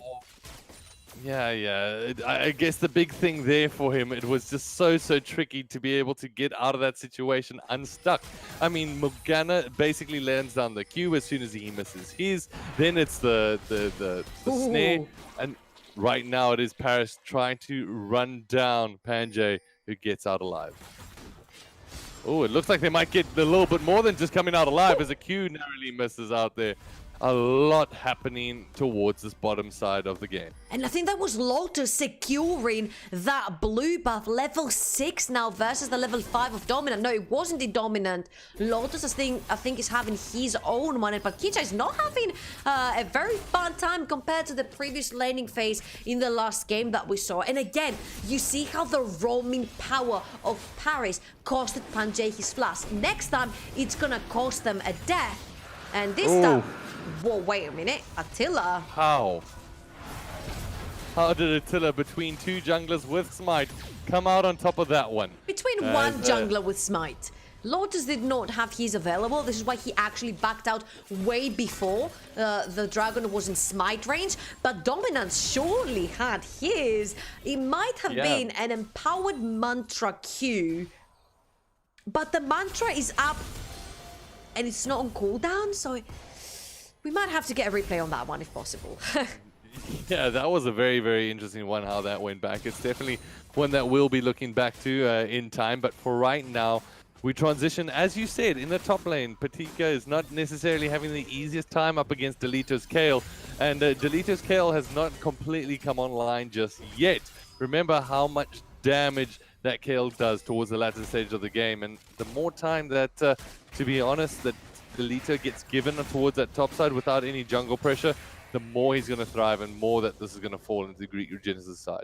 And look at that, Paris gets prior mid. Dominant is allowed to do whatever he wants. That's 4 members of Greek Regenesis though, moving down the bot side of LevelUp, and it could mean a lot of trouble. One teleport available only. One teleport does come in. It is going to be the lockdown, as it does look like Lotus will find himself once again fallen. However, the follow-up, Attila, the damage is absolutely massive. On the other side, Panjay will watch his way to keep this one going. But Anita on the other side of things will get knocked down. And now the passive is really going to kick in for Neko. That's sitting inside those bushes. And just like that, it's a triple going over to Attila. The sub mid laner coming in huge for LevelUp, and what we thought was going to be Greek Regenesis creating a trap flanking LevelUp. It was indeed LevelUp trapping Greek Regenesis yet again. This Karma that's majorly ahead right now is not gonna be going down anytime soon to Paris, and this is really grim yet again because you definitely this Karma is just going to play basically a control mate glacial augment up. You've got the belt already completed. You're gonna be slowing down Paris. He's not gonna be able to get in and out of the fight as easily as he would before, and now Delito might have to blow his ulti. It does look like the Q is actually going to miss there from Panjay as well stopped out there from Delito. I'm not too sure if you might have noticed that one. He was running full speed and then just hit that S button, stopped, stood still, and just like that gets himself out of a potential binding. Yeah, and you see now this time Attila has the power over Paris to push him out of lane, out of game, I would say. At this point, since he wasn't even in the lane right there, he was in the river, and now they're gonna be swapping around, using the Shelly to feed even more gold onto that Roman Caitlyn, which has the Infinity Edge already completed. They're gonna try to base race and get a tower back for themselves here for Greek Regenesis, but I feel like you're much faster with Shelly and a Caitlyn with an Infinity Edge already completed. Yeah. I think this one should go over to LevelUp at the moment as they try to push this tower down. On the other side of the Greek Regenesis, they seem to be struggling against these last two armor plates, whereas from the side of LevelUp, they keep it going and they keep their pressure going. Remember, there is a gold advantage that gets taken over to the first team that takes down the tower. And what just happened in the mid lane, as it does look like Attila picks himself up a kill. They pick up the tower, like you said, 5-0. Pyrsos LeBlanc is not looking too healthy. Yep, and this is exactly who I was actually... Oh, good blast con right there by Dominant. This is exactly who I was counting on to try and get Greek Regenesis ahead. Dominant's running back. Dominant says he wants some Morgana, but it is going to be the lock-in of the crosshair that gets the good old Neca that kill with Caitlyn. That might have been a frustration play right there from Dominant, but I just want to give props to LevelUp because they knew exactly what lanes and who they needed to shut down, and they did that very convincingly. Attila stepping in on a game number 2 on a lower bracket where they could potentially get disqualified from the entire tournament, stepping into big shoes after the performance of DAce in the previous game, and right now he's finding himself 5-0-2 versus LeBlanc. Not just any LeBlanc, Paris's LeBlanc, something that he knows how to play so well, and he's been shut down over and over again no matter what he plays in the mid lane. He's trying to play on these assassins, he's trying to be the carry for his team. Even Dominant stepped down from the primary carry position. He's like, fine, we're gonna play towards Paris into this game, and it is just not happening. Lotus is smelling the place from far away. The out rotations come in, the macro plays come in, and LevelUp are on another level. Yeah, absolutely. And at the moment, I think the big thing is Delito, from his side of things, does certainly still have a role to play in these team fights. But additionally, as one of their carries for their team, needs to come up on strong. So far, had a great laning phase taken on Pakika. However, he can't say the same for the rest of his team that are all looking down the barrel of negative KD ratios. On the other side of things, it is going to be interesting how this rolls out, as it looks like we find ourselves into a team fight. It is going to be the hook that does get landed here from Wild Panda, who makes his way forward. The follow-through is going to be coming in from the unstoppable Dominant, who picks up the hits and will actually try chase down his opposition number. It is going to be the ultimate that does connect, but it's going to be once again Dominant overexerting himself and forcing the Greek Regenesis team to back off. And that was a great fight from Greek Regenesis. They find the person they want to shut down. Attila is down. That means no more shields for Neca. You can't play on the front line. No more poke coming in from that super fed Karma. And you can actually try and force things around the map. But there's nothing to force around the map. So the only thing you can actually do right here is force for more kills. Dominant pushing a little bit far forward, getting caught by a Panjay bind right there and cannot finish his job. I think it was Lotus that he was actually trying to hunt down. Ended up being a 1-for-1, but at this point, when you're behind in gold, when you're behind in objectives, when you're behind in kind of confidence, it's good to see that they actually managed to get Attila down and almost won a fight. Yeah, I mean, from the side of Dominant, do you think that that was necessary for him to be able to go all the way chasing down the kill? Do you think that's maybe a little bit of frustration showing its force here? But before you get back to that one, it looks like we've got so much action actually taking place once again in the mid lane. I mean, I don't think it was necessary, but it was definitely a dominant play, let's say. The player is known in the scene for being a little bit, you know, notorious, for being a little bit overzealous. He wants the kills, he enjoys the action, he likes giving us this pleasure of seeing these flashy plays. Sometimes they're gonna work, sometimes they're not. I've seen him make plays when he's like 1 and 5, and then he's literally from that 1 and 5 solo killing people who are way ahead of him into the game. So I've seen it happen. I've seen the flashy plays. This is definitely a dominant move right here. And as you can see, he's also ahead from Lotus in this game gold-wise. So, hey, why not? Yeah, why not, I guess, is the call. On the other side of things, we transition towards that top lane once again. Attila, we scratched our heads and we wondered, Dehaze going to be taking a sit out of this one? Obviously, the internet connection issues was a problem, and that raised the question mark over Attila. Will he be able to step into this game and really stand toe-to-toe of what his previous mid laner did before that? And the answer really is yes. I mean, and phenomenally so. I mean, Attila with this karma has been superb. On the other side of things, on the bottom lane, we go to Pakika, who is currently keeping a very tight eye on Delito, who, to be honest, once again, as I mentioned in the beginning of the game, I think he's going to be a fulcrum turning point for Greek Regenesis should they be able to fight their way back. I mean, I'm gonna have to say I'm not impressed about Bakicha's performance into this game. His Akali was outstanding. He was able to join teamfights. Now he's kind of stuck on a side lane because of the pressure that Delito is putting on him. So he can't really join. You can't join from the other side of the map. If you don't have teleport, you're not really gonna be a factor. So we haven't really seen the Kiana properly come into play yet. Seeing this Cataclysm kind of putting two walls together and then creating one whole surface for that Kiana ult to hit everywhere into the jungle. That's what I'm looking for. That's what I'm waiting for. Connecting these two walls and creating literally loads of havoc into the jungle of Dominant. All right, so Dominant now trying to get his red buff, but it does look like Lotus has an opportunity to make his way forward. It does look like the Cataclysm will get thrown down, and just like that, the Q will be picked up as it's Panjay that finds the security. That is the kill. Well, I think the red buff did go to Neka in the end. If I'm not wrong, he is wearing one on himself right now, and they're trying to find the pressure, but here there's so much saving grace with Delito being able to be ahead of this Kiana. He is strong. He's got the gunbelt completed. He's got these daggers in there for a little bit more attack speed. He's carrying the life-saving ultimate to be able to stop anything from happening to any of his teammates. And you see that with just the Caitlyn, you can't do much. You need the insurance there. You need Attila. You need the shields and you need the poke. But Attila is playing on a side lane. So right now they're pushing two lanes at once.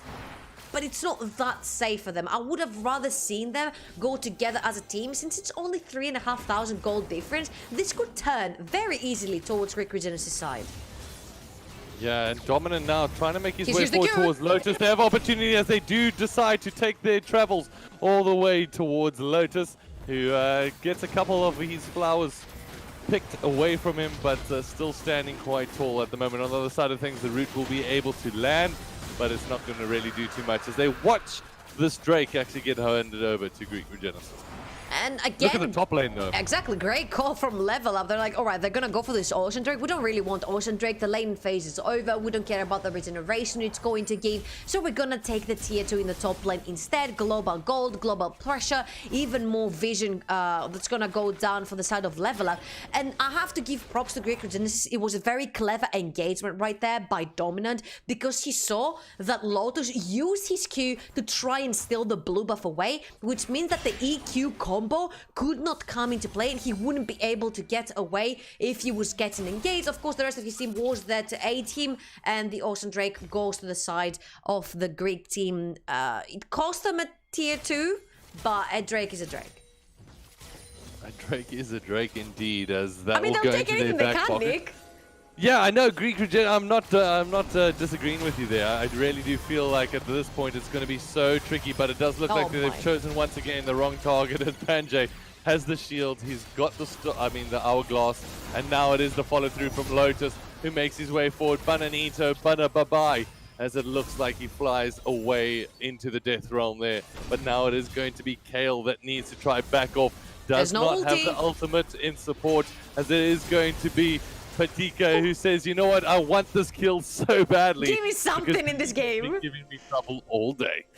I have to say, man, I'm not really astonished by the plays of Patika onto the Kiana. I much more enjoyed the Akali in the previous game. This is going to be a very free Baron coming in, of course, for LevelUp. There's no teleport on Paris, who is on split push duty, and this is exactly what you need to do. Since you do have the LeBlanc, put her on a side lane.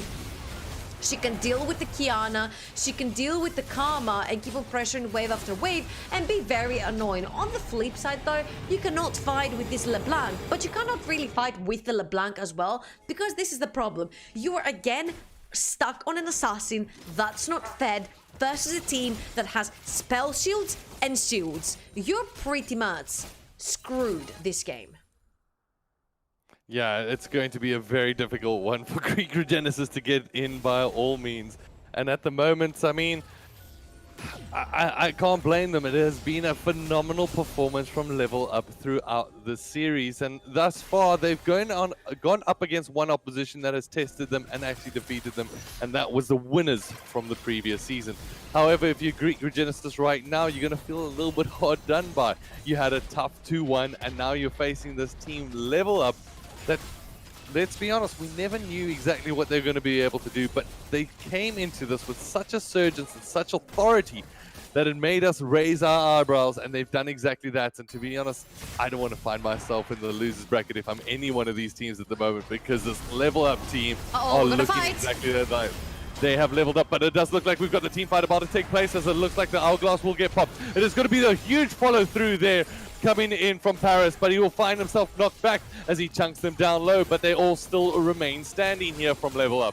And it's going to be the follow through of the Caitlyn with that sweeping damage. The TP comes back in, and they keep the pressure going. And remember, on the bottom side of things, it is going to be Pakika keeping that push going. Do you see the L-shaped traps right there? L for what, Nick? Yeah. We have another fight. L for what, indeed. As it does look like Delito will get, what is it? Deleted off the map, as it's going to be the follow through coming in here from Dominant, trying to get the damage down.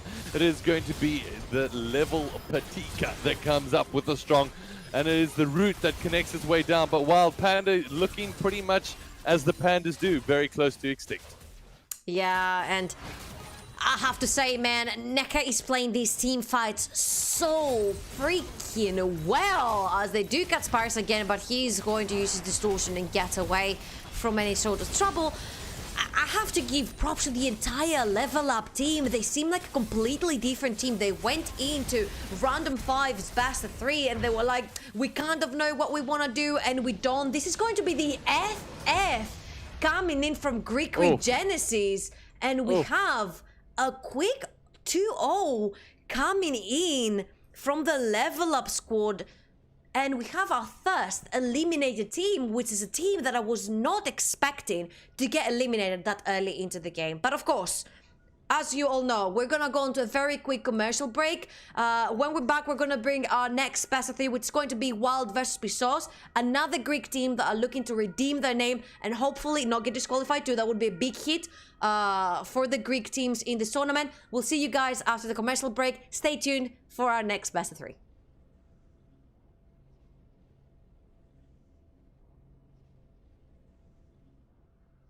Hi, I'm Pringles. I'm Chips. Wait, are we doing this Mac versus PC thing? Guess so. Then I am the Mac of the chips. Cool. Then I'm the PC. Perfect for gaming. Easy to eat, no greasy hands. Wait, I'm into gaming too. You mean like into the keyboard crumbled? No. Or into the TeamSpeak rustling? No, I'm into that noob frag LOL thing. Well then, GG, my friend. Remember where it started. your first experiences, the journey you traveled, the journey you love. Remember where it started and imagine where it will go. Rise on.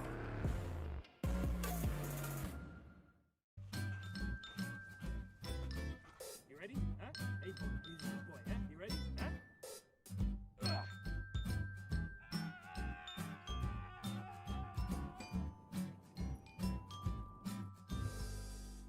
Start your esports career now at play.eslgaming.com.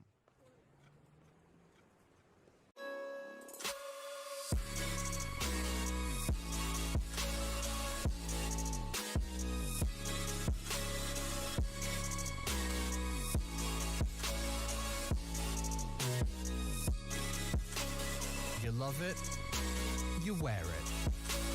What's your style? Get your merch at shop.eslgaming.com.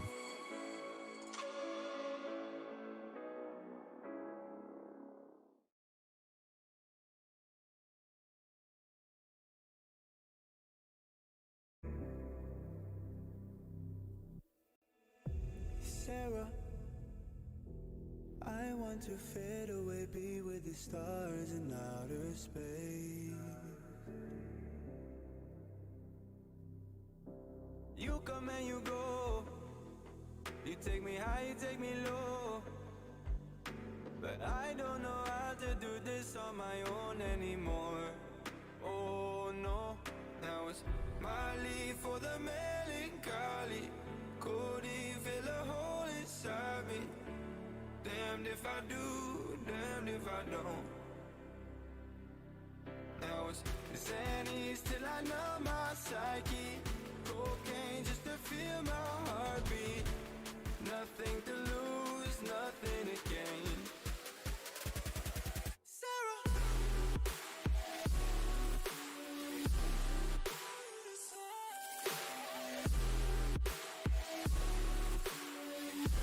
Sarah, why you leaving me?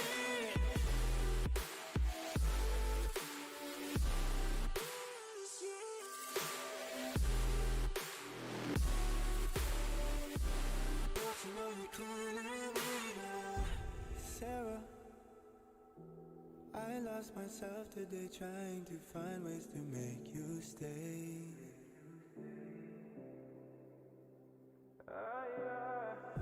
Sarah, I want to go away, close my eyes, never wake up again.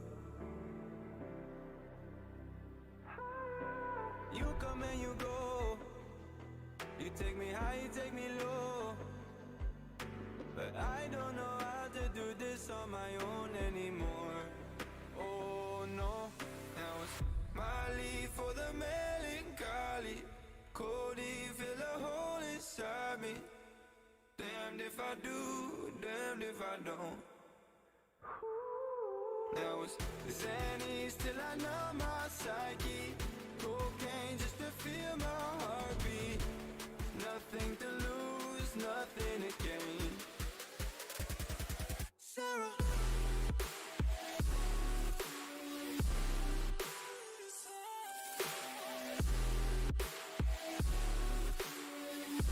Sarah, why you leaving me?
young and restless, they require wild. If I want it, I'ma get it talking right now. And I ain't got no regrets, it's my time now. Lights out when you see us talking moves. You don't know that's the topic. And if you talking juice, well then you know I got it. Then you know I got it. Nobody got it like me.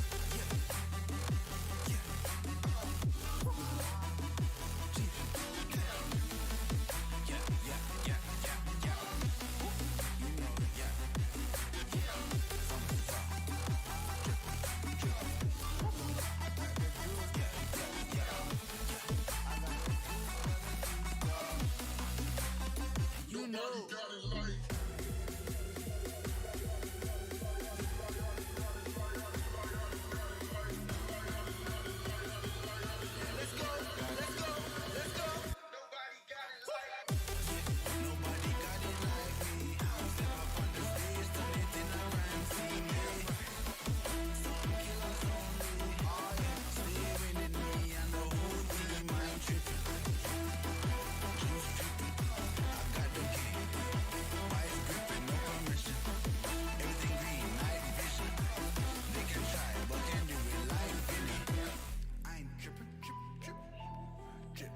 They can try, but can do it like Vinny. Yeah, no permission.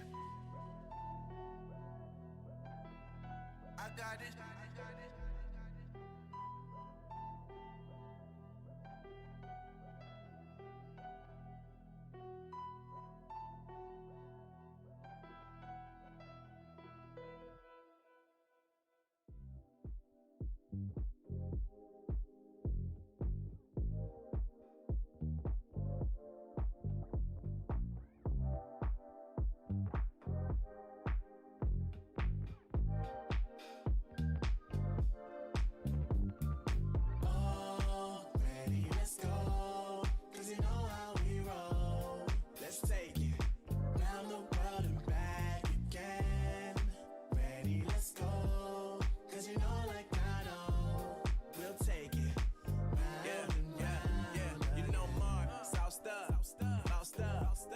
Never let you double cross them.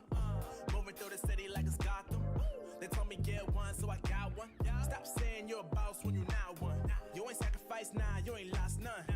All over the gram like you got a bag. You ain't big dog, we ain't hear none of that. I'm in the gym looking like a running back. And you know the flow, got 'em coming back. Who I was in the past, I'm unattached. Only focus in this moment is bringing the summer back. Oh, respect my grind, elevate souls and I spread good vibes. Young divine, you know I gotta shine. Raise your hands for a good time. Aight.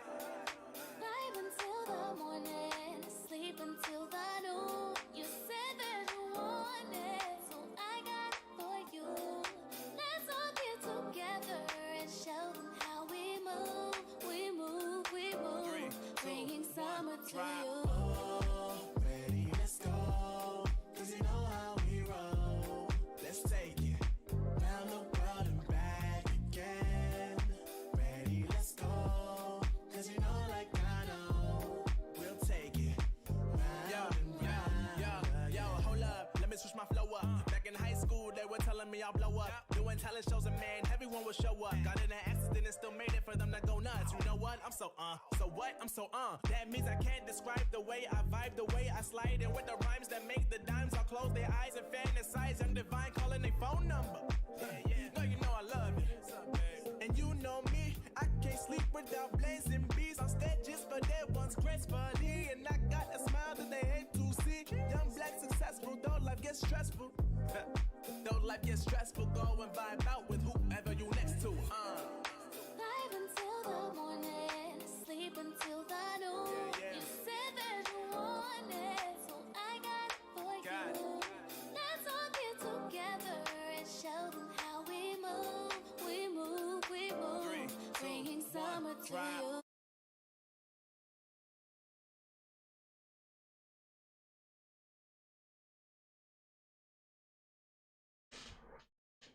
Welcome back, ladies and gentlemen, to ESL Season 10 of the Southeast Europe Championship. I'm Traveling and I'm here with Nick Holden to witness the first team to leave us from the tournament. And this is going to be Greek Regenesis, of course. Greece with the first team that's gonna go down. Another one though, hopefully, to kind of, I don't know, kind of to keep them up in the tournament. We still have Intrepid Fox in as well, still on the upper bracket, but 2 is better than 1, I guess, Nick. Yeah, 2 is going to be definitely better than just the 1, but hopefully for the Greek fans out there, this is going to be one for Pyrsos to be able to come out on top. However, I'm not going to lie, it is going to be a challenging one to say the least. I mean, Multigaming from a wild side of things, they have been a force throughout the Southeast European Championships. I'm not just necessarily talking about Season 10, Season 9 as well. They stood out. And coming into this, they come as the number 3 seeded team, meaning from Season 9, they finished in 3rd place. And now against Pyrsos, I think they came in 7th seed. It's not going to necessarily be an easy task ahead of them.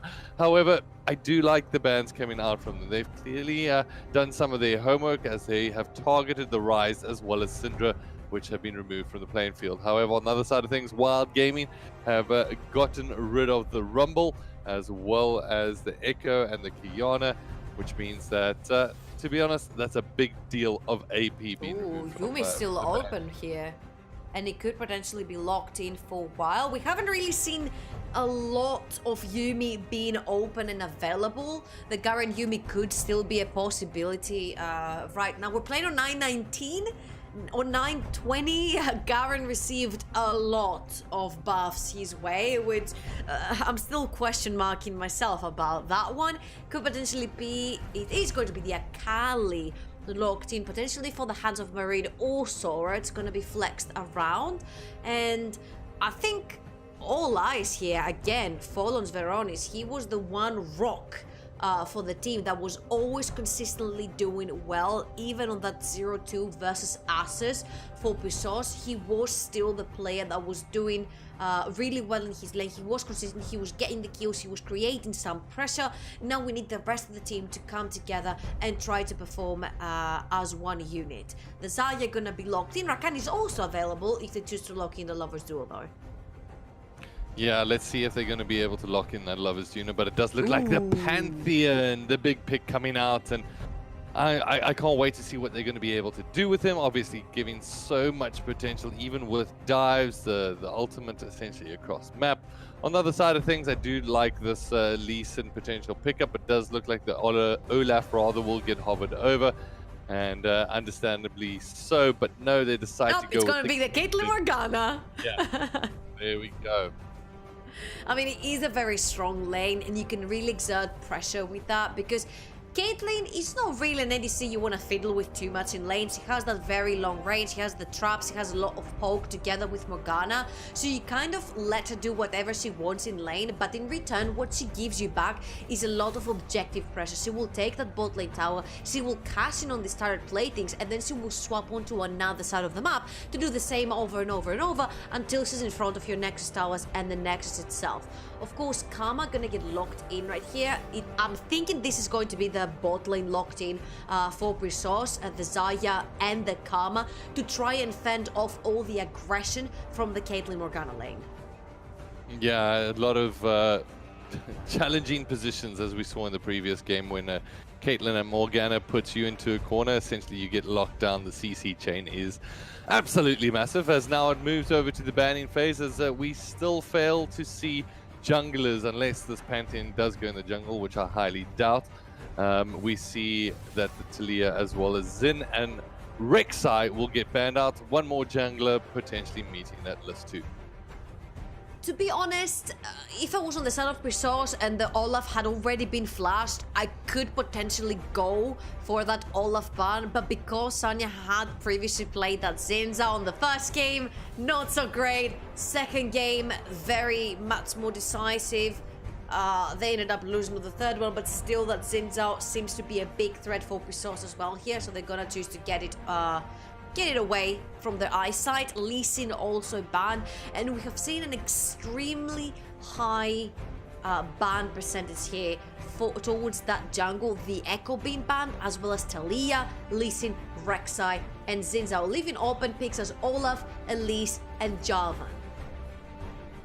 Yeah, so we've seen that Pyrsos is going to be handling over that Olaf, and now it becomes a pick of, a Vi might actually be interesting here. I mean, coming up with a huge amount of damage output as well as quite beefy in her own right, as she does have that passive that does tick over when she gets her shield.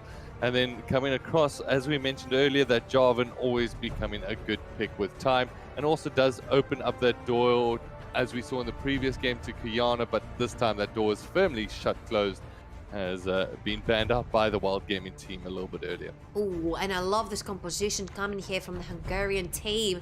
They do have the global inserted into their team as well, with the cannon barrage from the Gangplank. They've got the late game scaling potential. They have the engage, they have the CC lockdown, they have the poke, they have the shields, they have everything on their kidney. They have the assassination coming in from the Akali, but of course Pyrsos team locking in that Vladimir, that late game powerhouse, exerting so much AP power. And that's the thing here, that both of the teams have what it takes to go towards the late game, but for early game potential and capabilities and gank wise, I do believe that this is laying on the hands of Wild here, because the Jarvan is a big nonsense, especially towards the early game. But let's not forget that Sveronis was the one that was keeping the hopes alive for Pyrsos in the previous game, and right now he's playing on the very famous Picto Band Pantheon. Yeah, and I think Sveronis, wow, what a way to put weight on your shoulder before you jump into this game, because he's going to need to go aggressive. He understands that. He understands if there's a moment for him to shine, that is here, that is now. Also picks up the Ignite, and that means that he's not playing necessarily just to be able to provide support Pantheon to come in. He wants those kills, and he wants to make sure he is not only just pressuring the map with that global ultimate, but at the same time, he wants to get those kills here on Sora. So, going into this game, I think we've got an interesting one here. To be honest, I like what Pyrsos is doing with their team in terms of Vladimir in the top lane going up against that Gangplank. I think that's a great combination. I think that this Vladimir can exert some decent damage, exert some pressure on Marine, but to be honest, I'm expecting an even matchup unless the jungle pressure is going to be able to come in. I think a lot is going to rotate around what is happening on this mid lane and how they're going to be able to push out those lanes to exert some kind of pressure towards that 10-minute mark. And from the bottom lane side of things, I'm not seeing Sanity and Gagai necessarily going all out for the kill. I think this is one of those lanes where they try to provide sustainability to they themselves. never really have, yeah. Yeah, and then from the other side of things, I think Mate Buff and Hexasy, they're going to try to do the exact opposite, right? They're going to keep that pressure going, and they're going to try exert as much damage, whereas I think they'll be the ones pushing in the lane more than anything else. You do have to, because you still do have the kill potential. So even though the Kama does have the poke, which your Morgana doesn't negate very much, your Morgana is kind of an anti-CC bot lane support right there. So you need the likes of a Nautilus, of maybe a Braum, a Rakan, something that you can't negate all this lockdown that they're gonna throw your way. But right now, there's pretty much zero lockdown. It's just Sanity throwing mantra Qs all over the place, and you're gonna be taking this poke with no way of regenning or shielding it down.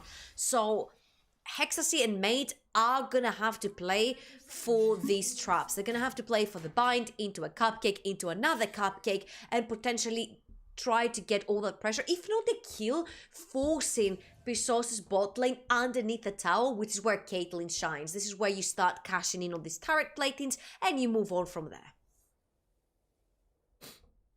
Absolutely. So now we're not going to see any fancy footwork coming out in the beginning. It's strange how they always bring out the invades in game number 2. We're going to see some fleet footwork though. Yeah, we definitely are going to be able to see some fleet footwork hopefully here today from some of these players. But also, when it comes down to lane matchups, I really hope our observer is going to be keeping an eye in that mid lane. It's one that I think is going to be highly intense. Sora might need to play this a little bit more conservatively, and understandably so, has actually gone for the Doran shield to do exactly that. the Dawn Shield, the teleport. Sora wants to play for the mid game. He wants to play for the pressure, and he wants to go up top lane, because why not? It was gonna be way too hard for him to play against the Pantheon earlier into the game. You do have the regen with the Gangplank to get out of the stun once the mango comes into play. That's what I call it, a mango. I'm not sure if it's actually a mango. It's some sort of fruit, anyways, that releases him from any stun. And look at that pathing from Sanya. Sanya's already right in it as Gagai finds himself just like that. First blood as Wild stamp their mark nice and early. Talking about vitamin C, I think it's an orange, but it might be a mango. You might be absolutely right. Ooh. But I definitely think it's all about vitamin C. I think it's got to play off of the good old scurvy and the way that you got rid of it way back when. But it is going to be... Oh no, just like that. Veronis. What are you doing? Gets way too aggressive way too soon as Marine just laughs by and might be eating some more vitamin C while he's at it. And you see the pressure start showing on the players. Gagai goes down level 1, has to walk back to lane.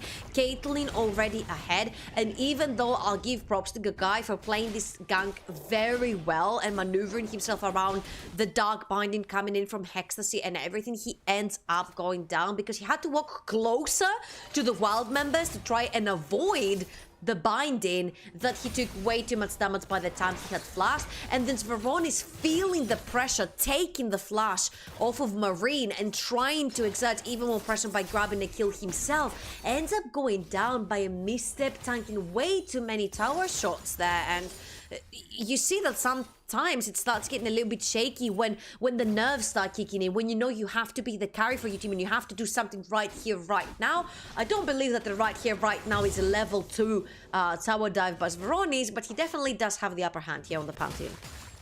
Yeah, absolutely. And Sveronis now just going to once again try exert some kind of pressure, but on the back foot, Marine hasn't gone all the way back to base to spend that gold just yet, so we'll have those corruption pots also exhausted. So in terms of sustainability, as long as he's got that TP, he's pretty much happy as can be.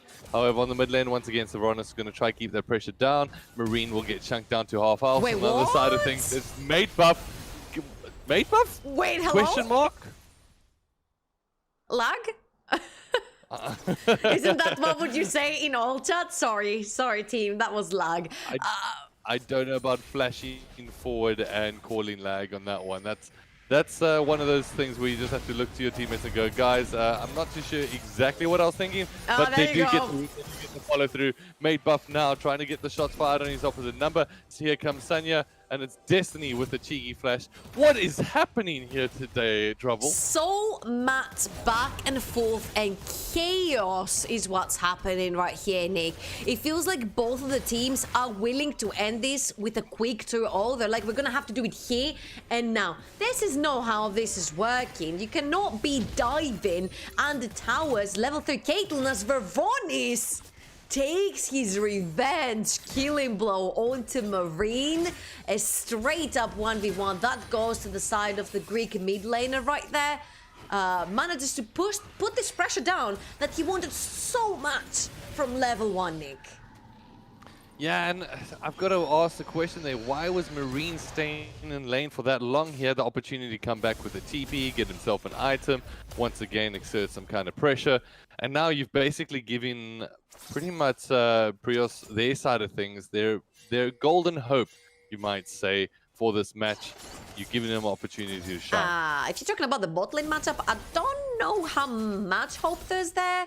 Gagai is down in CS. There's a huge wave that's built up towards the side of Wild, which is going to mean that Pyrsos' bot lane is going to be further behind in CS. Tower lanes are going to start to be falling, and Sanya is there yet again. Ooh, nice dodge. Oh, and here we go with the follow through from Marine, and just like that, they pick themselves up another. Now it is going to be a potential turnaround once again as Destiny comes charging, but has he taken a step too far? Will Destiny actually be able to come out on top of this one? No, he doesn't, as they pick themselves up a second as Hextasy tries to chase him down, but no need as they pick themselves up too. Here's the follow through as Sveronis makes his way forward. The root will be able to connect. Hextasy is somehow alive, but just like that eventually gets knocked down. Mate buff is on the other side of things. The spear comes through, and Sveronis now is going to be turning on a big time as he picks himself up 2 kills in the bottom lane. And it is the myth, the legend, the man himself, Zveronis, that's trying to keep Pyrsos alive. He's trying to keep the fire alive for this team. Top lane is not going to play much part into this game, especially since you have picked to go with the Vladimir. All you want to do is pretty much stay alive versus the Akali, which he's doing very well with a 10 CS lead as well here. So once that Vladimir walks into the fight with the Proto Belt, with the Death Cup, it's going to be a lot of trouble for Wild to deal with. But so far, I feel like both teams are overstepping their boundaries. They take in one advantage. They're throwing it over straight away. Sora is down mid. And so Veronis down mid at the moment as Hextasy tries to follow through, but he's not going to have enough damage as Destiny takes down Hextasy. On the other side of things, it is the follow-up coming in here from Sora, who dives in and makes it a 1-for-1 exchange. But I do love that this narrative is being set up at the moment. This is essentially the last Greek team, so they've got to look over to the pantheon of Greek gods, which is none other than the Greek mid laner at the moment. It's Veronis to see what he's going to be able to do. And to be honest, I just like that story from my side of things. Ooh, Luna is gonna go aggressive onto Sora. Sora has no ulti. Oh, it does look like Wooloo, will not be able to follow through on that one as Sora gets out of that one alive. Here comes Marine with the spatula.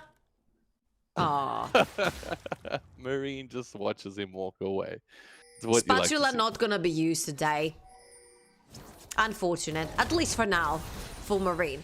It's just that both teams just have to be patient. You cannot play the LCS style of ARAM if you want to actually beat the opponent team. This is your elimination we're talking about here. You could be going out of the tournament if you're making these mistakes, and both teams, luckily for both teams, both of them are making huge mistakes, and it's like, it's kind of like the definition of a gentle throw, let's say, quote unquote. You're like, you can have the win today, sir. And then they grab it and they say, oh no, sir, I can't really have that. And then they hand it over. So it's kind of like the throw is a ball and they're kind of playing volley with it. It's kind of like going from one side to the other. From the side of Veronis, you can see he's constantly checking that bottom lane just to see if he has a diving opportunity. He does revert himself back to the mid lane, where Marine is having a little bit of a tricky time against this Pantheon. And at the moment, understandably so. Currently 3-1, the only player that is currently positive in terms of KD ratio. On the other side of things, Marine's not having too bad of a time himself, but Sora, with time, is going to become more and more dangerous the further this game goes. Yeah, and Olaf is going to be a big nonsense as well for the backline of Wild later into the game, because nobody's going to be able to stop him, nobody but Sanya. And I'm not sure if you want to be keeping your Cataclysm to lock in Olaf so he doesn't kill your backline, or you want to be using your Cataclysm as a weapon to try and reach and lock down the backline of Pyrsos. So there's a lot of decisions that will have to be made from the side of Wild's jungler. And here we go again. Comes as Veronis makes his way forward, but this time it looks like only to collect a couple of CS more than anything. And I love that. You need to put the pressure down, especially because the rotation came in first. This time from Pyrsos. Last time we saw Pyrsos versus Asus, Asus was over-rotating them over and over and over again. The out rotations were coming in. The macro was coming in from Asus. They were literally choking them into 1 centimeter of water, and now Pyrsos have learned from what happened to them and they're using it to their own advantage. Quick rotation up top. After they take the dragon, they grab the Shelly as well, and everything's looking peachy for the Greek team. Yeah, definitely looking really good for them at the moment, and now it is going to be the rotations coming in here from Sanity to see if they both can move their way towards that top side and provide an extra amount of pressure. However, Shelly, the Rift Herald, is in the back pocket of Destiny, as they did a great rotation to get that. However, where will they pop it?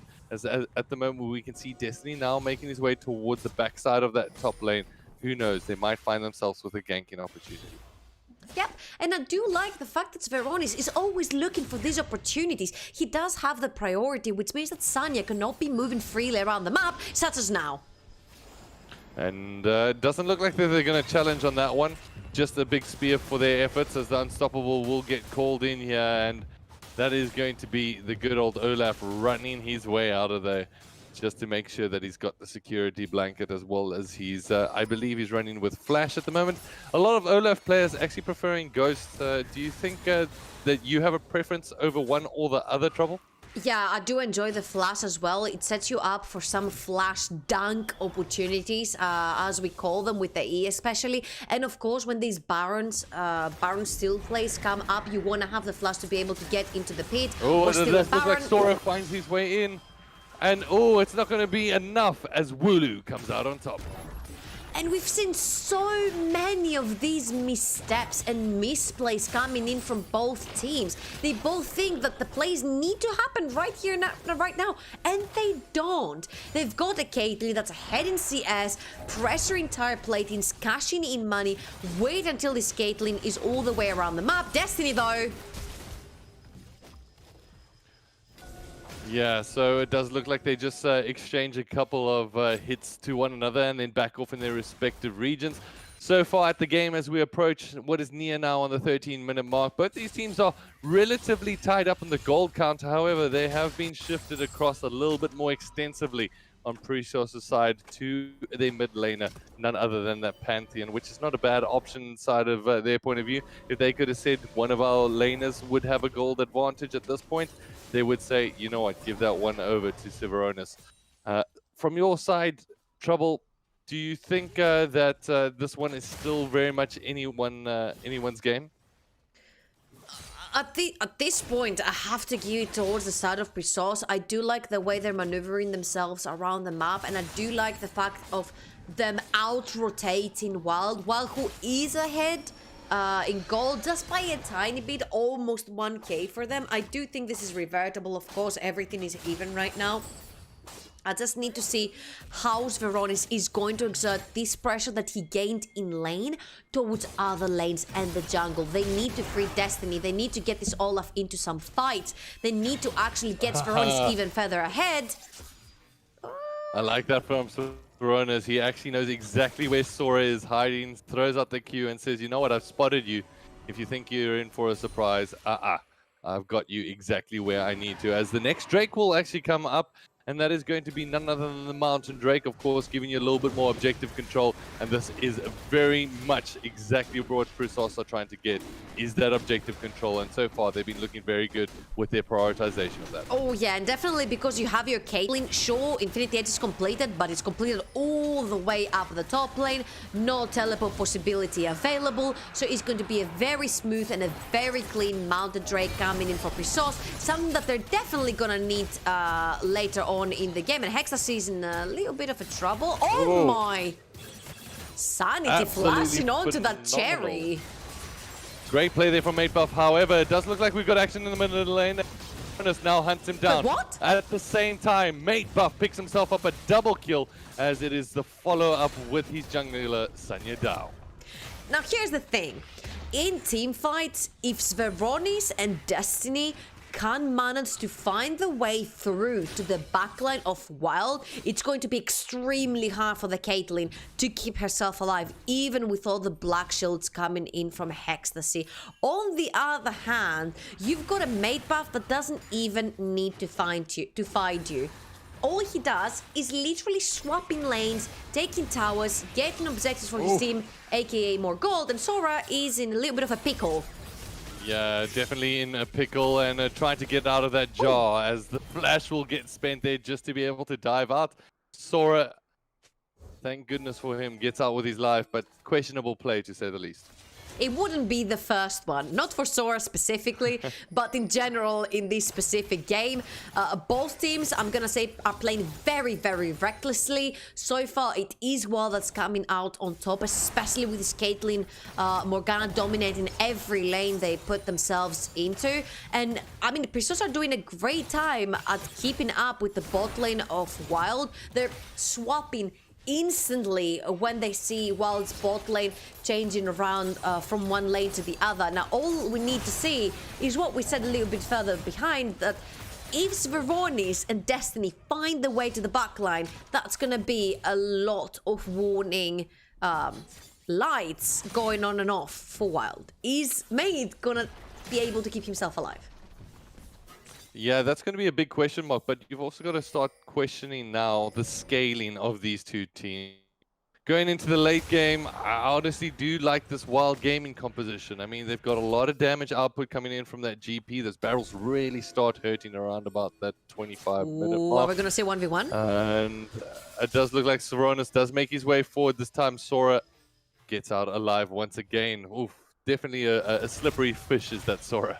Yeah, plus Sora does have his tier 2 available right behind teams. Veronis doesn't really. So if teleports were to be pulled, Mate has his, Marine has his as well. Global Ultimate available for the Gangplank also. Not sure you want to take that fight. Yeah, I don't think so either, as at the That's moment another Mate tower. Buff will get the last hits, and there we go. Another tower goes in the back pocket. That's 2 going in for Wild. However, on the bot side, they all start rotating. Off to the see if bot they lane can we go, collapse. Nick. Yeah, so Wooloo, how are you feeling under tower there? Are you feeling safe? And it is so close to going down also. The dragon will be coming up and Wooloo is in a lot of trouble. Here's Sanya as he does land the Cataclysm, but it's going to be a flash here from Wooloo to get out. Yep, and he's been doing actually amazingly well. He's 50 CS ahead of Sora onto this Akali, and this Gangplank is going to be a big monster later in the fights when he joins in. He's already got his Hourglass done and available. He knows that Mate is extremely fed right now. They've got the Gangplank added into that AD damage dealer as well, so you need to keep yourself safe. You need to keep yourself alive. Coming out the ulties, here it Veronis. comes, Veronis. Oh, I think we're getting so excited for him, but at this point, he's trying to hunt down this Morgana. It's Hexacy with those Mobies, and we'll be able to run out of that one with her for his life. Wow, that was a really fast run-in right there from Here's Ecstasy. Sanya, he knows Flash is down. Decides not to challenge all the way through, as it is going to be Hexacy. He does come out with the Black Shield just to be able to provide the support needed. Hexacy tries to land down the change. He's got some support here from Saronis, who now might just find himself getting hunted down as Marine tries to land down those caskets, but it's not going to be enough. In the mid lane, it is going to be Mate Buff left alone. The root will be able to land. It is going to be Gagai that doesn't land the damage needed, however, as Gagai, to be honest, hasn't found himself with the best itemization just yet. Has that Essence Reaver, but it's not really enough to be able to whittle down that damage. Usually looking for 2. And on the other hand, Sora is going to miss that Shuriken. He's not going to be able to take the trip back onto Olaf, but what they're going to do is they're going to actually group up around Mate, which they shouldn't have left him in the first place. So you do see a few exploitable mistakes by the bigger teams in the tournament later on, if any of the two teams, when any of the two teams go forward to play. This could be very well exploitable mistakes, especially from a team like LevelUp that we saw before. They played with such an exquisite and macro and by the book that mistakes like this, they would be punishable very quickly. It is nevertheless going to be a Mountain Drake secured for the side of Wild and a 4,000 gold lead.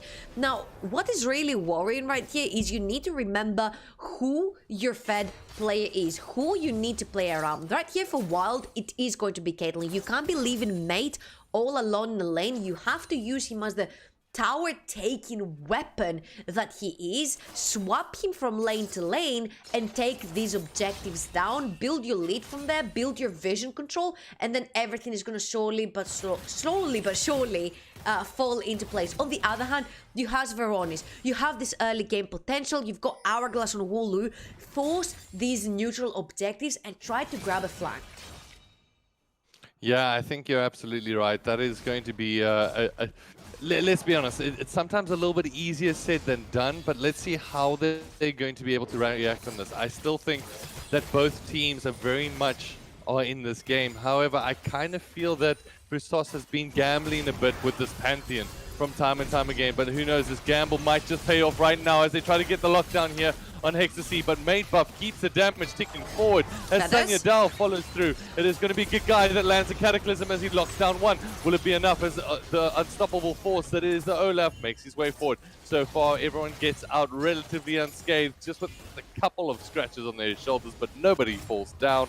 It is both of these teams still alive with almost all of their players, except for the one that No, actually, everyone's still up right now, Yep. so that's fantastic as Vladimir keeps on going with the split push. That was a 3v4 that Pyrsos put themselves into. Sora was pressuring the top wave. That's why you see 1.5 waves pushing towards the tier 2 in the top lane. And that was a fight that Pyrsos almost lost right there. Trying to flash for mate. These were actually the plays I would like to see. Gagai, though. And there we go. Here's Sora trying to make his way forward at the moment. Now lands onto Sanity, picks up the double. It is going to be Destiny in the 1v1. It's Hexus that follows up. The Black Shield is going to be able to land. Sora might be able to pick up a triple here. However, they're going to need to back up a little bit as Severonis now takes a step forward, gets another kill as he keeps them very much once again still in the game. But we said in the beginning, he's going to put so much weight on his shoulders at the moment. Severonis needs to be the person that everyone looks to come up big here for the Greek hope. Yep. And I do like the fact that they're trying to pick up kills with Veronis. I like it that he uses his flash to basically try and catch mate off guard, try and get a kill for his team, especially on their ADC. That is the one that's keeping them in on this fight. Sora with an amazing play onto this Akali manages to get himself out of a sticky situation as well, getting out with a double kill. And again, Hexasy going in, trying to bite more than he can chew for his team. You get the double kill, get out, get vision, get objectives. GG well played. We got some action in the top lane at the moment as they try to hunt down Severonis. He's got 250 shutdown gold on his back, but it does look like he makes his way forward, but it is that good old shutdown for Sanya Dao as Sora found himself very, very low in that challenge. Again, a little bit of an overextension right there from Severonis. He does have his ultimate, but he won't be able to use it to get out of there. Olaf now creeping around actually. Sora up top. I don't know if you want to take this fight. There's no ultimate though for Sora, so you could very well do that. The tower is just a little bit too close for him to really commit entirely to that one, whereas it's going to be once again Gagai just trying to pick up some farm, trying to get his way in, still looking for that first kill at the moment. It's pretty sad moments, feels bad mad moments when your ADC is the only player on the team without a kill. Yeah, but to be honest, we know that in this team, Gagai and Sanity are going to be the low-profile players. Gagai never wants to take over aggressive fights. He's never overzealous. He's just playing for the farm. He's just playing for the late game. That's why usually you will see him on a late game marksman down bot such as Zaya. He wants to have his items first, and then when he's secure behind them, he's gonna join the fight. Something that a lot of early game teams will exploit though to their advantage, because if your ADC is not willing to take this early game fight because they're playing mostly for the late game, then the early game is open for the taking. And in this specific meta that we are in right now, the early game is what dictates how a game is 90% of the time is going to go.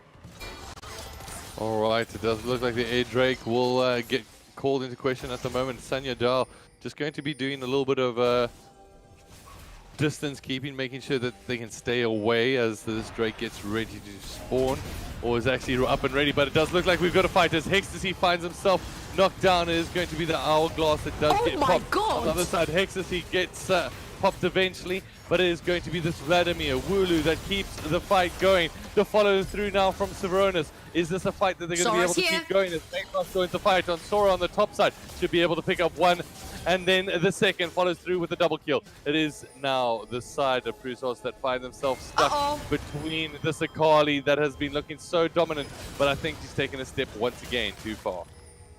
And I just saw one barrel or watermelon, whatever is on this skin, from Marine took 90% of Sanity's HP right there. This gangplank with Infinity Edge and Trinity Force completed is gonna be hitting like a truck. Late game is actually creeping in for the side of Wild. Almost death cap for the Vladimir as well for Pyrsos. And you know, you can't overstep your boundaries. You need to be very careful. Baron has already been started underneath the nose of Pyrsos. Oh, this might be a great call. I wondered about it, and now Pyrsos wondering about it too. They're like, how did that happen without us even realizing? Great rotations there from this Wild Gaming team as they pick up the Baron buff and pick themselves up a very key and crucial objective.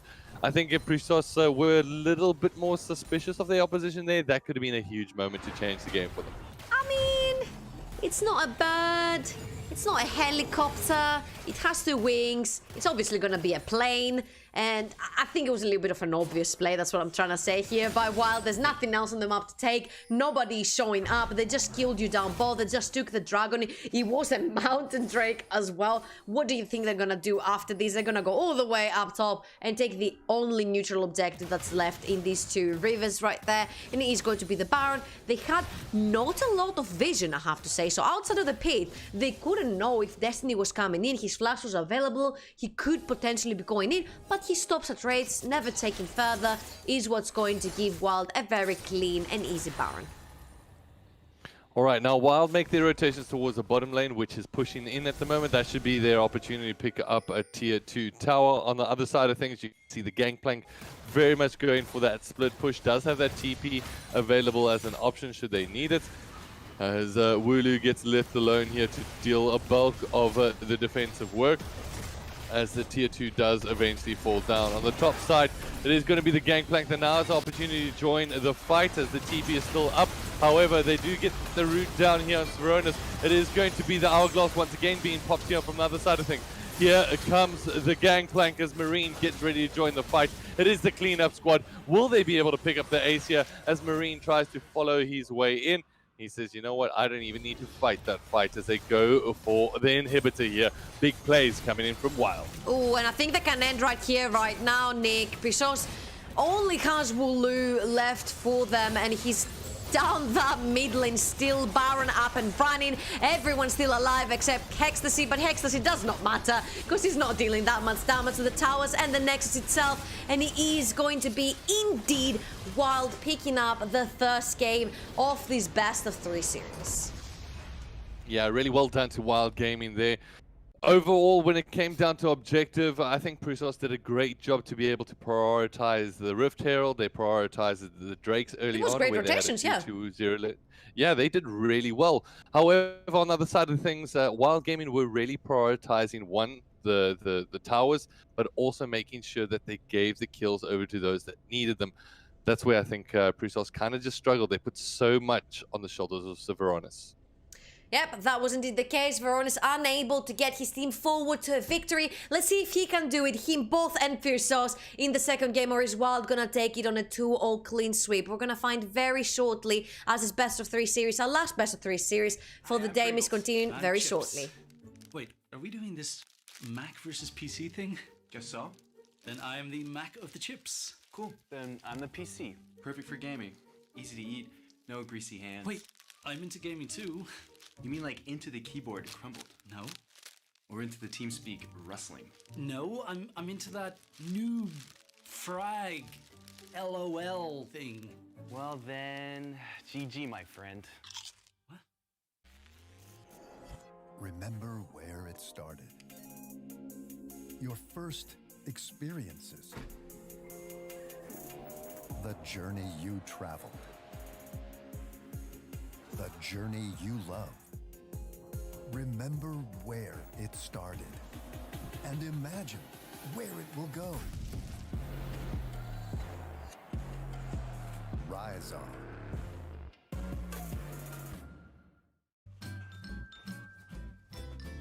You ready? Huh?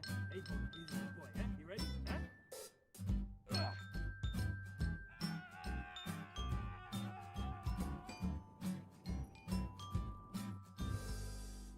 Start your esports career now at play.eslgaming.com.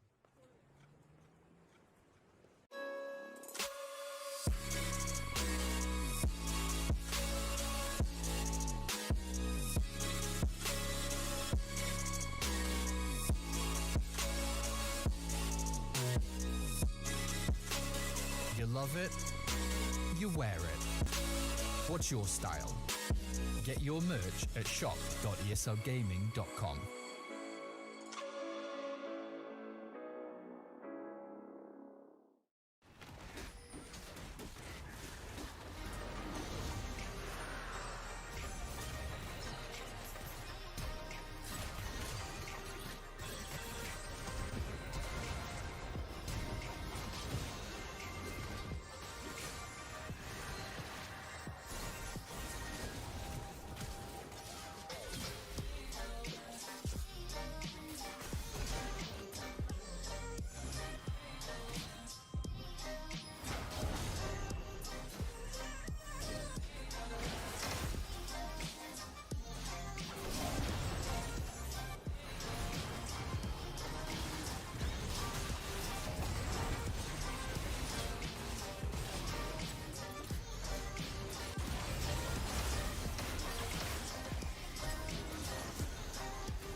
working part-time jobs, chasing all my dreams out lately.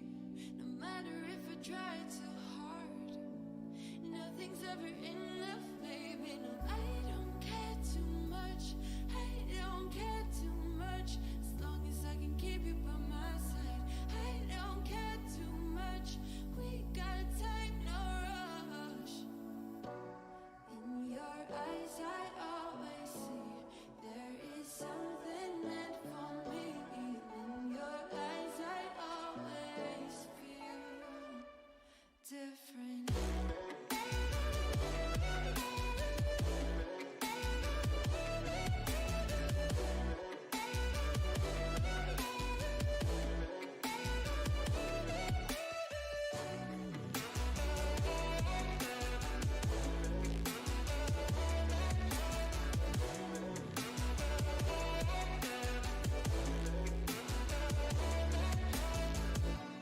Tell me everything's alright. Life is just a bunch of faces, and if it's not, we'll still be fine. I know we're going places. I don't care too much. I don't care too much. As long as I can keep you by my side, I don't care too much. We got time, no rush. In your eyes, I always see there is something meant for me. In your eyes, I always feel different.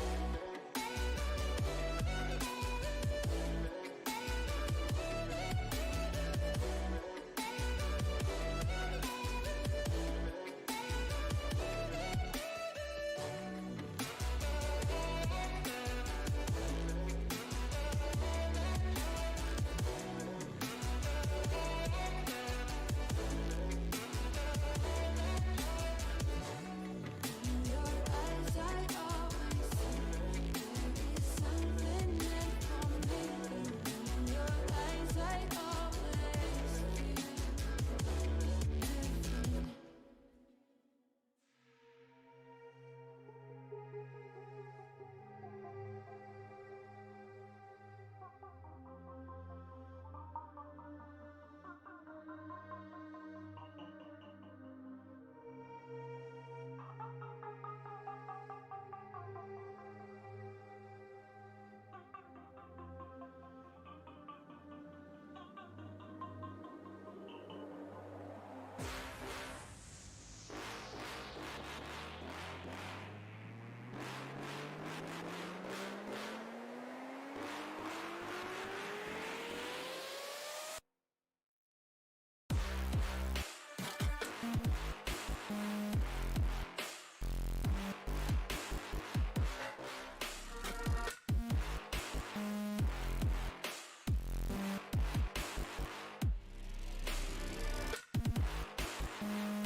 Welcome back, ladies and gentlemen, to ESL Season 10 of the Southeast Europe Championship. Of course, we're here with who else? Me, myself, and Nick. Hey, I've got 3 troubles in myself. That's Oh fantastic. boy, that's a tough task, Nick. It is going to be tough to juggle, but I'm happy to, because guess what? We've got some more Greek action. If we didn't have enough Greeks with the 3 troubles, we've also got Pyrsos, but this time You've got they're 3 on the Greek back teams? foot, ladies and gentlemen. 3 Yeah, troubles, well, 3 Greek teams. At the moment, the biggest trouble for us is going to be the fact that Greek might just be facing themselves with another loss in this competition because they are currently 1-0 down. However, they are not down or out necessarily just yet, as they do have the opportunity as this game number 2. Yep, they're choosing to go onto red side again for Pyrsos and blue side for Wild. So the same stands for both teams, same bans as well so far.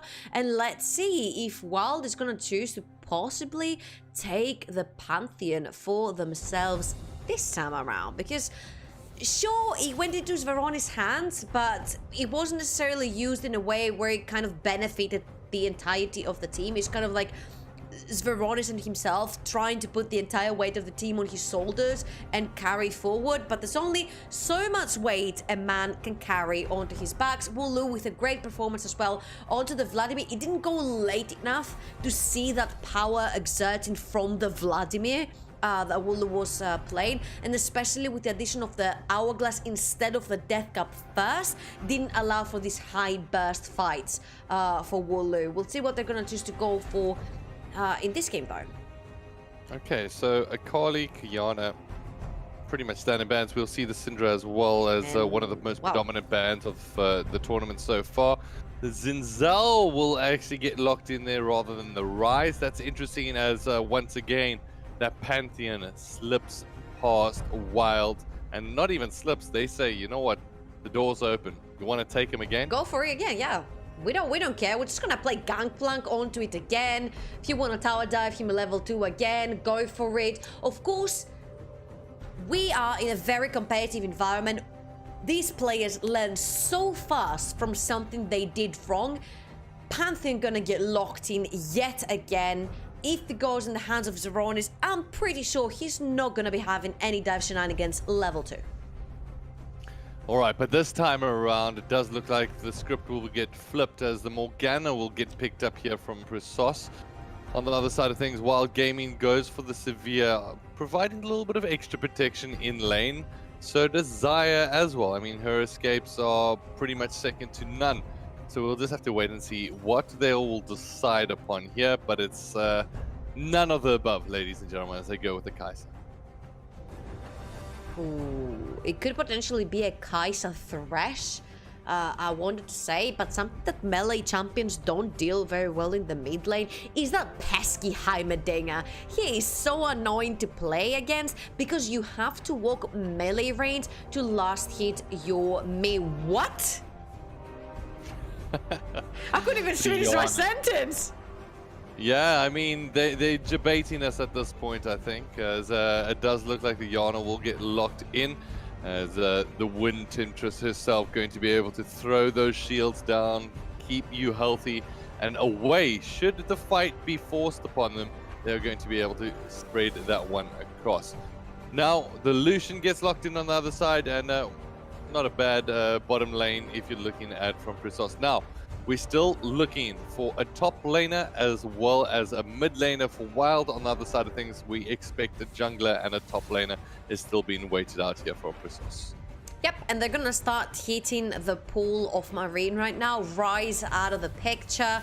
I'm expecting to see a Gangplank ban right here. That damage he was doing on the Gangplank was absolutely hideous. In a bad way hideous. It was disgustingly much. He was literally taking 90% of Sanity's HP with one barrel. Out of the picture, the Gangplank it is. Picks such as Renekton and Aatrox we have yet to see, which would you would consider it is a skill matchup versus the Pantheon. Yeah, it is going to be definitely a skill matchup between the two, should that come out. The Gangplank actually a good ban. I think they struggled with it, especially when it came into the late game. It was going to be a bit of a tricky one for them to contend against. However, now as Gagai left with the pick, he's got to decide for his top laner or his respective jungler what they decide to go with. We'll just have to wait and see. I would like to honestly see Elise. Wow, Elise actually makes her way to the field just as I was about to say the name. I'm not sure I like a lot the Elise here because of the Janna. It stops the jump from the Elise, which means that the execute damage never lands in. But we could be having a bug versus a bug situation. Kha'Zix versus the Elise, but it is going to be the Serpent instead, and Cassiopeia comes into play. Yeah, that sneaky, snaky pick, as that will be able to come into the fore. And a Cho'Gath, will that come in? Yep, it does actually get locked in. So those ones, to be honest, I'm not too sure which way they're going to send it. Will the Cho go in towards mid or top? More than likely top is what I like to think. Whereas Cassio, in terms of her movement alone, going to be able to give you a couple of options on the mid side. The special baby. That's what I like to see at the moment on 9.19 buff, an absolute machine. Bring it through. The split pushing potential is also right there, as the Fiora does get locked in, and that one is going to go towards Wooloo in the top lane. It doesn't matter. It doesn't matter which patch Fiora is, because this is Wooloo, the good, the all, the man himself, warrior lady, onto the Fiora, onto the champion that he loves to play the most, and he is, in my opinion, the most proficient on as well. So if he can make a hell out of Cho'Gath's life, if he can pressure back the Cho'Gath from becoming this big beast mid shield later onto the fights and break apart this teamfight potential for him, then this is going to be huge for Pyrsos, because not only you're gonna pressure further behind the Cho'Gath, but you're also going to require a lot more attention from Wild to stop this Fiora from split pushing due to the recent buffs onto her kid for taking the towers down so quickly. So there's gonna have to be a lot of attention being put from both teams towards that top side for Wild to keep that Cho'Gath safe, and from the Pyrsos side to try and get Wooloo rolling on this one. Yeah, it's going to be a definitely a focus towards those top lanes, and that's what I like to see, actually. I mean, you've been speaking about how basically lane dominant that this patch has been, especially for your bottom lane, and now towards the top lane when you see the carry potential of Wooloo on that Fiora, something that we actually haven't seen him being too aggressive of late, and I can't wait to see what he's going to be able to do. Saronis maybe has learnt those lessons of... he made a couple of mistakes early on in the previous game. He went all in under tower up against that gangplank and struggled. But now he has the opportunity to rectify those mistakes up against Sora. So I think we've got a game on our hands here. And to be honest, I'm liking the draft a little bit more here from Pyrsos. Oh, same. I do like the Elise much more. I think it fits their game style much more. If you're gonna play against your solo laners, you have to do it decisively. You have to do it with a champion that's aggressive early into the game, has some lockdown, has some follow-up potential, and of course, if the Elise gets ahead herself, she also has a lot of carry potential for Destiny. So I like this approach much more rather than the Olaf, and let's see if Destiny is gonna bring up the fire. All right, so the fire does essentially not get called out just yet, but for right now, these teams are going to get to their standard positions, as it looks like Zen is going to be starting on red side. Once again, that might prioritize towards the top lane gank. However, Elise, that's Destiny, does look to be going towards the blue buff, and will be doing that one seemingly solo, as Wooloo is going to try push for that lane advantage potentially. It's still early before those buffs do come up, as Wooloo backs up towards the red buff. Yep, and I want to check and see if maybe Destiny wants to go for that level 2 shenanigans towards the top side. Try and pressure Marine from level 1 even. Something that is very interesting and I would like to see, possibly with the new patch also, because I saw it flash on this picks and bans phase, is the Shaco that is... up and coming, and I think it's gonna cause a lot of trouble in general, especially in laning phase. I've seen it support as AP. I've seen it a level 3 gank when the bot lane is still level 1 just because of the AoE of the box. It's extremely strong, but never mind. Enough with the Shaco. We see that Elise is clearing the golems right now and could potentially be seen that route towards top. Nevertheless, I like the route that Destiny is taking because the raids could potentially be... Oh. Look at this from Marine, just relentless in the beginning, and understandably so, because on the other side of things, Wooloo's gone with a Doran shield, hasn't gone with an aggressive start, has also clipped him, and see... Oh, they're going at it again.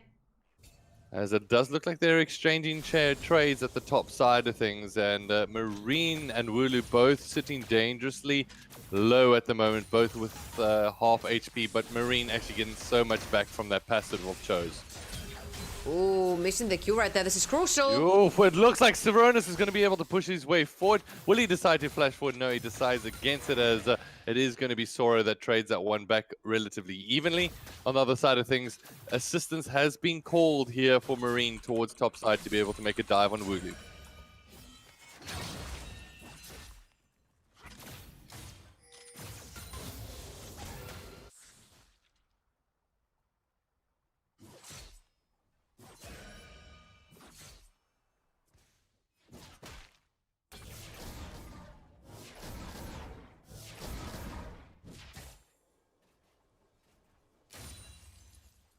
Yeah, it just shows his face for a little bit as Wooloo. I mean, Kleptomancy on Fiora, do you think that was an optimal pick? I mean, to be able to really push forward as that Fiora early on? Or do you think should have potentially gone a little bit more aggressive?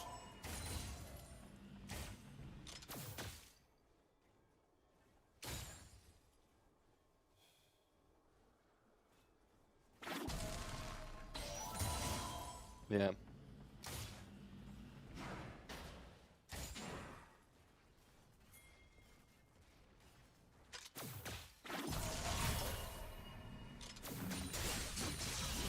Oh, it does look like Destiny makes his way forward at the moment with this Elise. That burst damage is substantial. Now the teleport will come in for Marine as he decides to finally spend that, as we were just discussing that, as he does eventually use it. And it does look like that they're going to just assist Sora to be able to back off.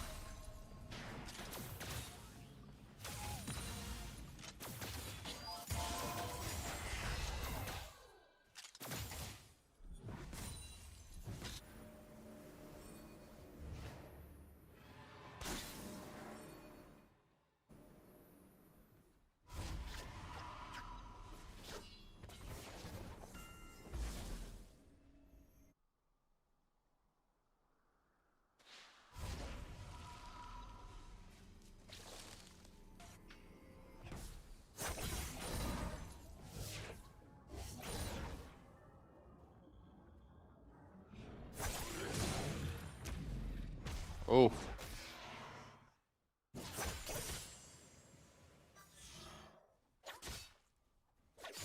Yeah, I think so too. I mean, at the moment with Grass of the Undying on the top side with Marine, he's just going to be able to sustain no matter what, even if he doesn't necessarily come out on top of a trade, which is even going to be tricky from time to time, since that passive is just so good. At the moment, does look like a gank, however, will try to get set up here from Destiny. As Wooloo tries to bait this one out, it is Marine that finds himself on the back foot at the moment. Still has an opportunity to land the cocoon. Oh, flashes over it just in time. Destiny's got to be slightly disappointed with that. It seemed like a guaranteed kill.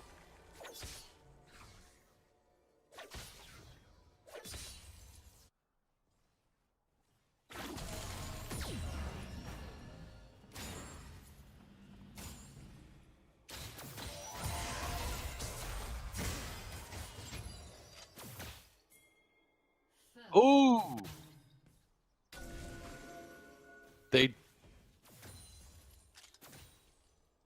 absolutely try again that they did, and just like that they pick it up, and it is going to be the kill that gets handed over to Destiny, who's going to now kick a little bit more with that burst potential. Yeah, and it's not just Destiny, it's also putting Wooloo ahead. He's gonna have all the wave to himself, he can push it forward, he can manipulate it, he can do absolutely whatever he wants on that top lane. And Sanya has in his sights the bot side. I have to say though, both these teams are taking the pace of the game a little bit slower this time. Their moves are more calculated. They're trying to play towards the strengths, especially Pyrsos. No overzealous moves, not non-calculated moves. And from Sveronis, when I was expecting a little bit more from him this time around, because he's not playing versus a melee champion this time, he's taking the hurt back onto him, and he has to back a little bit off of his lane. Sora though. Destiny takes a step forward. It is going to be Sanya Dao that gets found himself in between. Potentially going to be able to come up with a kill. Does exactly that. Sanya Dao now forced to back off as Sora finds his teammate, and the junglers trade essentially 1-for-1. Yep, don't look the snake lady into the eyes, you're gonna get petrified. And this is exactly what happened to Destiny right here, going down to the hands of Sanya. But Sveronis, thankfully for Pyrsos, manages to grab one back in return. He's gonna be able to pressure the wave. Sora was backing off, but because Hextasy is on his way towards the mid side, Sora is safe to try and push down this wave for himself. Veronis is thinking right there, do I dive, do I not? Maybe if the spear hits. You see that Hextasy is still chilling around on the side part of the jungle, ready to aid Sora if needed be. But he's gonna take the way back. Now, since there's a cannon minion, it's the perfect timing to reset. Zeronis, though, with the red buff on him, he's gonna be able to pressure the wave, hopefully catch up on some of that CS deficit. Yeah, this is a great opportunity to push this cannon wave right into the tower and try get yourself some plates. At the moment, does exactly that, 160 gold in the back pocket. Now, Senyadal, just seeing if he can cut him off, decides, you know what, might be a better opportunity for me to pick up my blue buff, and now it's time to do exactly that. As we take a look at the game so far, Pyrsos can be happy with where they're standing. They've currently got around about a 1k lead up against their opposition. The Drake really not calling to anybody at this point. It is an Ocean Drake, so not going to fall into anyone's favor just yet, but towards the latter stage of the game, when that gets into a Cho'Gath's hands, oh, it becomes very, very useful. Yeah, and to be fair, I think that Destiny on that Elise has done a lot more work than Sanya has. He has tried to get Veronis ahead, and this is what matters. It didn't happen in the previous game. Now it's the time to try and get the Pantheon ahead while the rest of your team is keeping up, and that's very important. 30 CS ahead for Wooloo in the top lane. Almost the 384s completed for that Fiora. Your Elise is up and running with 1 kill and 1 assist. Sveronis on the Pantheon. Again, he's doing really good on him, and they're going for the bot. Oh, they try to go for it as they commit so many dives, and that disengage from Hextasy is exactly what they wanted and why they went with that Yana pick. It just provides so many options should you find yourself locked down or people are chasing you. It is a great way to just be able to get out.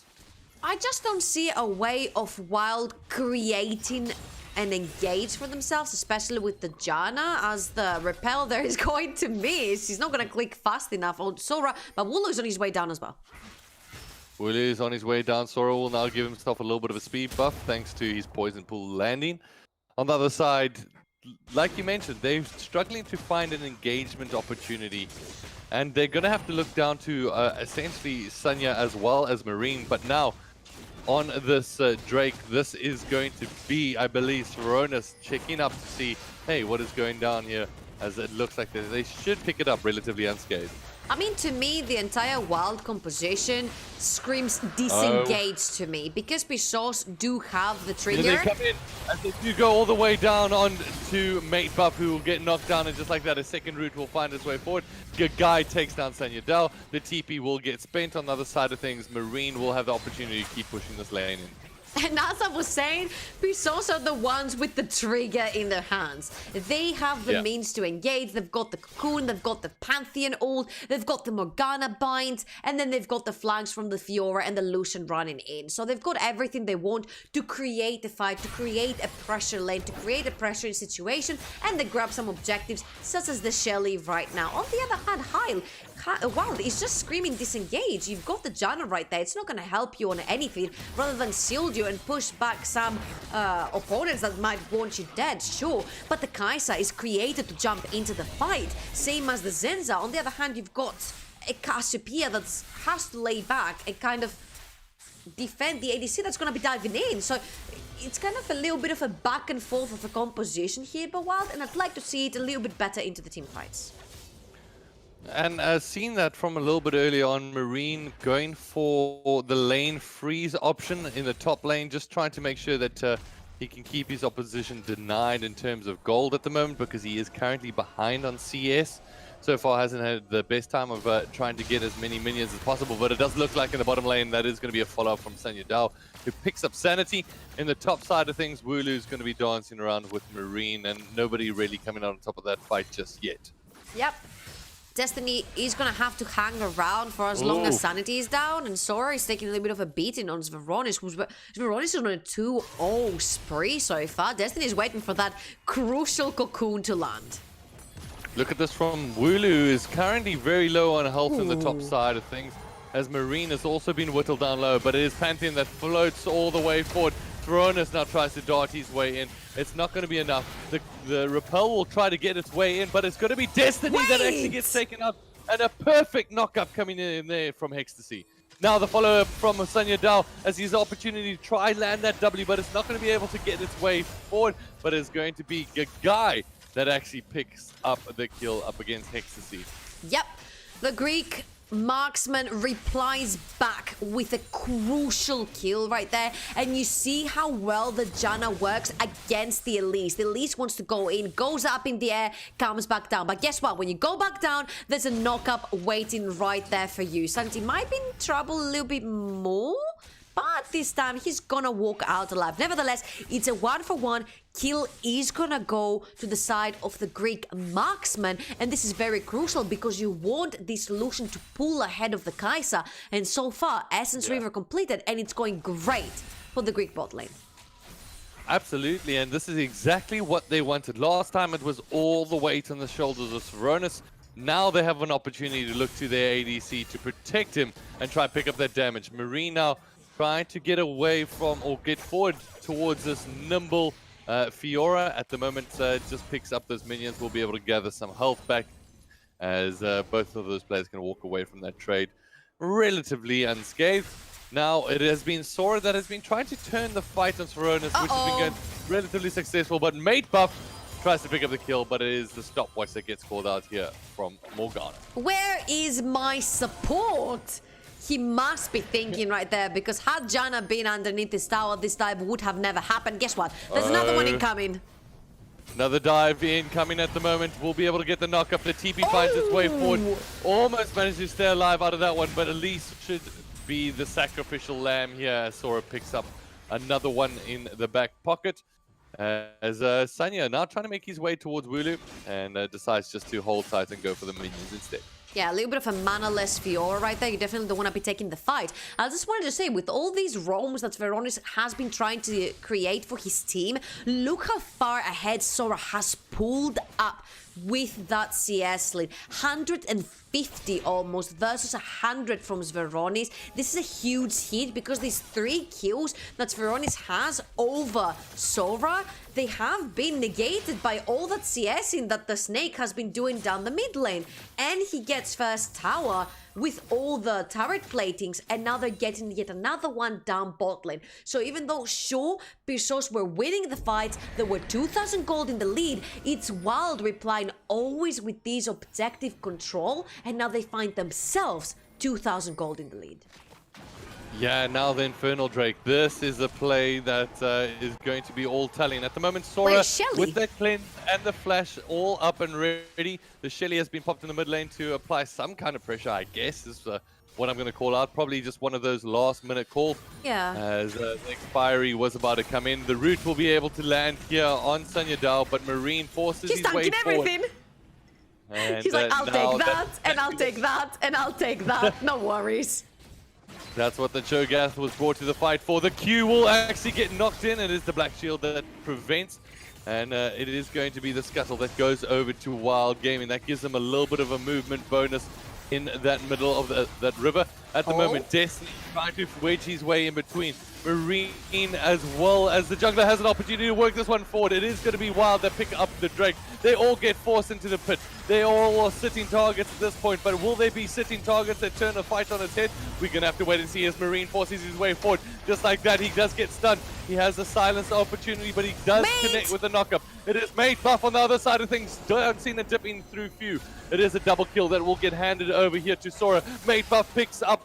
No, that one also going over to Sora. Sora wants it all. The slippery snake himself, just like that, picks up a Quadra. Will we see the Penta? They follow their way through. Wooloo walks his way away, but it is not going to necessarily be enough. Or is it? As he gets in, type in all chat, ladies and gentlemen, give him the Penta.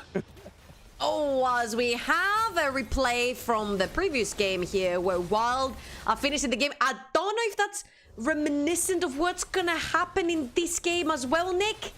I don't want to think about this quite yet, because I have a feeling that Sora, even though he gets the quadra kill, he misplayed the Petrifying Gaze so much. You know that being stuck into a dragon pit, Pyrsos, if they want to take the fight, they have to walk through this small opening looking at you. They can't walk through it if they're looking backwards. So that would be a huge Petrifying Gaze. He misses it onto everyone, and now Marine is in trouble.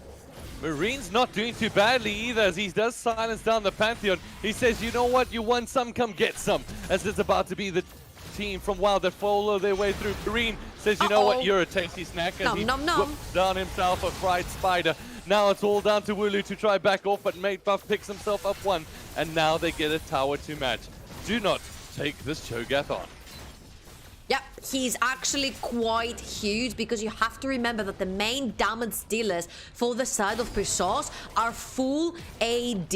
And this Cho'Gath is specifically built to fend them off. On the other hand, though, Guy and Sandy, great job taking that tier 1 tower down, and with it, they take Sanya down as well. Something that we need to focus on here is that every time we see Pyrsos making moves and taking some kills, it usually never results in a huge objective, as we saw in game number 1, where they made great rotations, grabbed the dragon, swapped up top, got the Shelly, and got turret platings with it. This time, Shelly went completely to waste. They had to pop it down mid lane for maybe some attention from Wild. That didn't happen. Shelly went down really quickly because the I guess the buff was running down at some point. He had to pop it, and so far, even though this Elise has been putting so much pressure down in the early game, it feels like this Janna is really blocking the Spider from getting in, from getting these kills, and Elise late game is not a champion that really shines.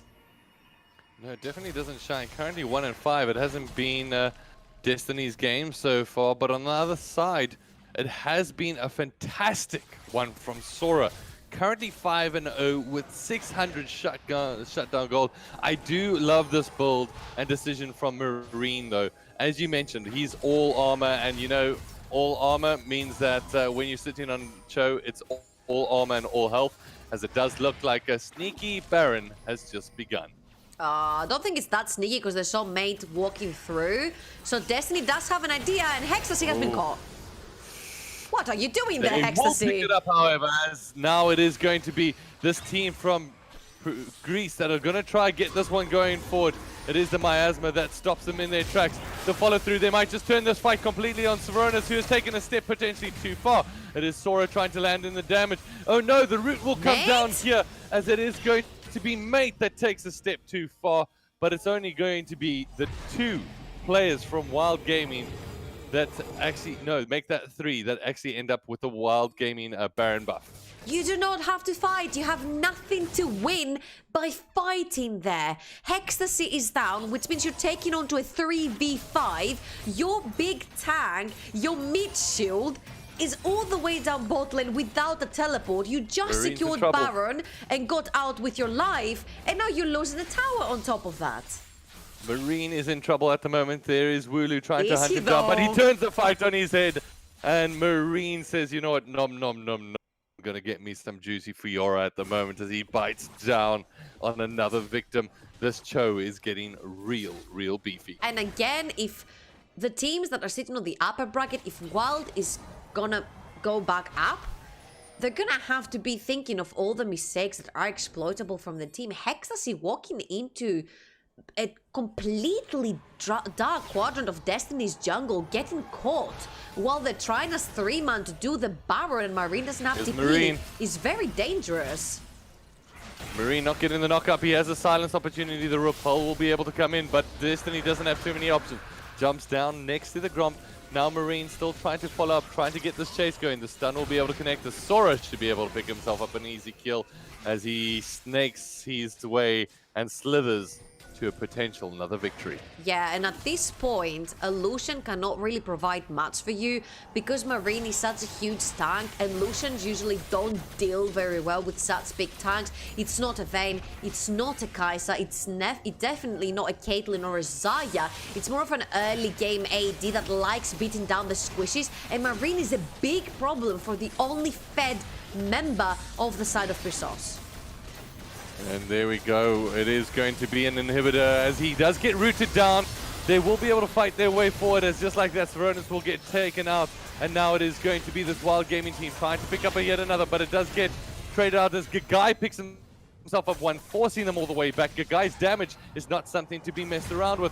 On the other side of things, it does look like a follow-up coming through here from Mate. He does have the barrier in place. It's just like that. He picks himself up another, thanks to Sora in support.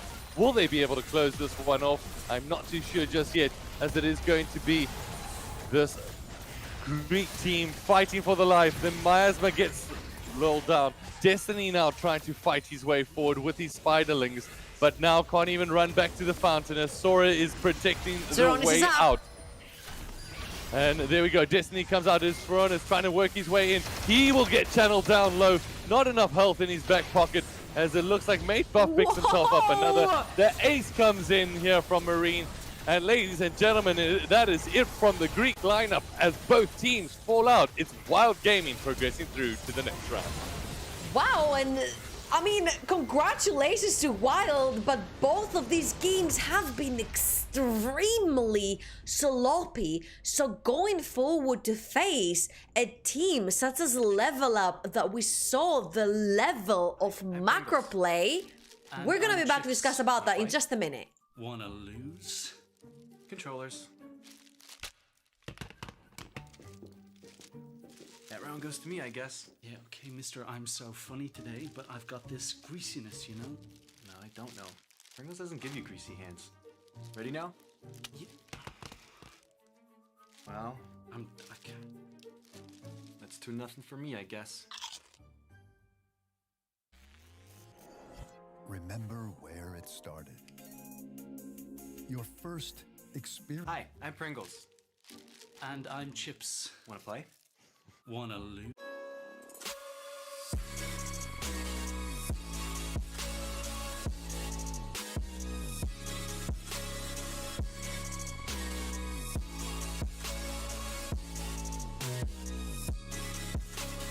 You love it, you wear it. What's your style? Get your merch at shop.eslgaming.com.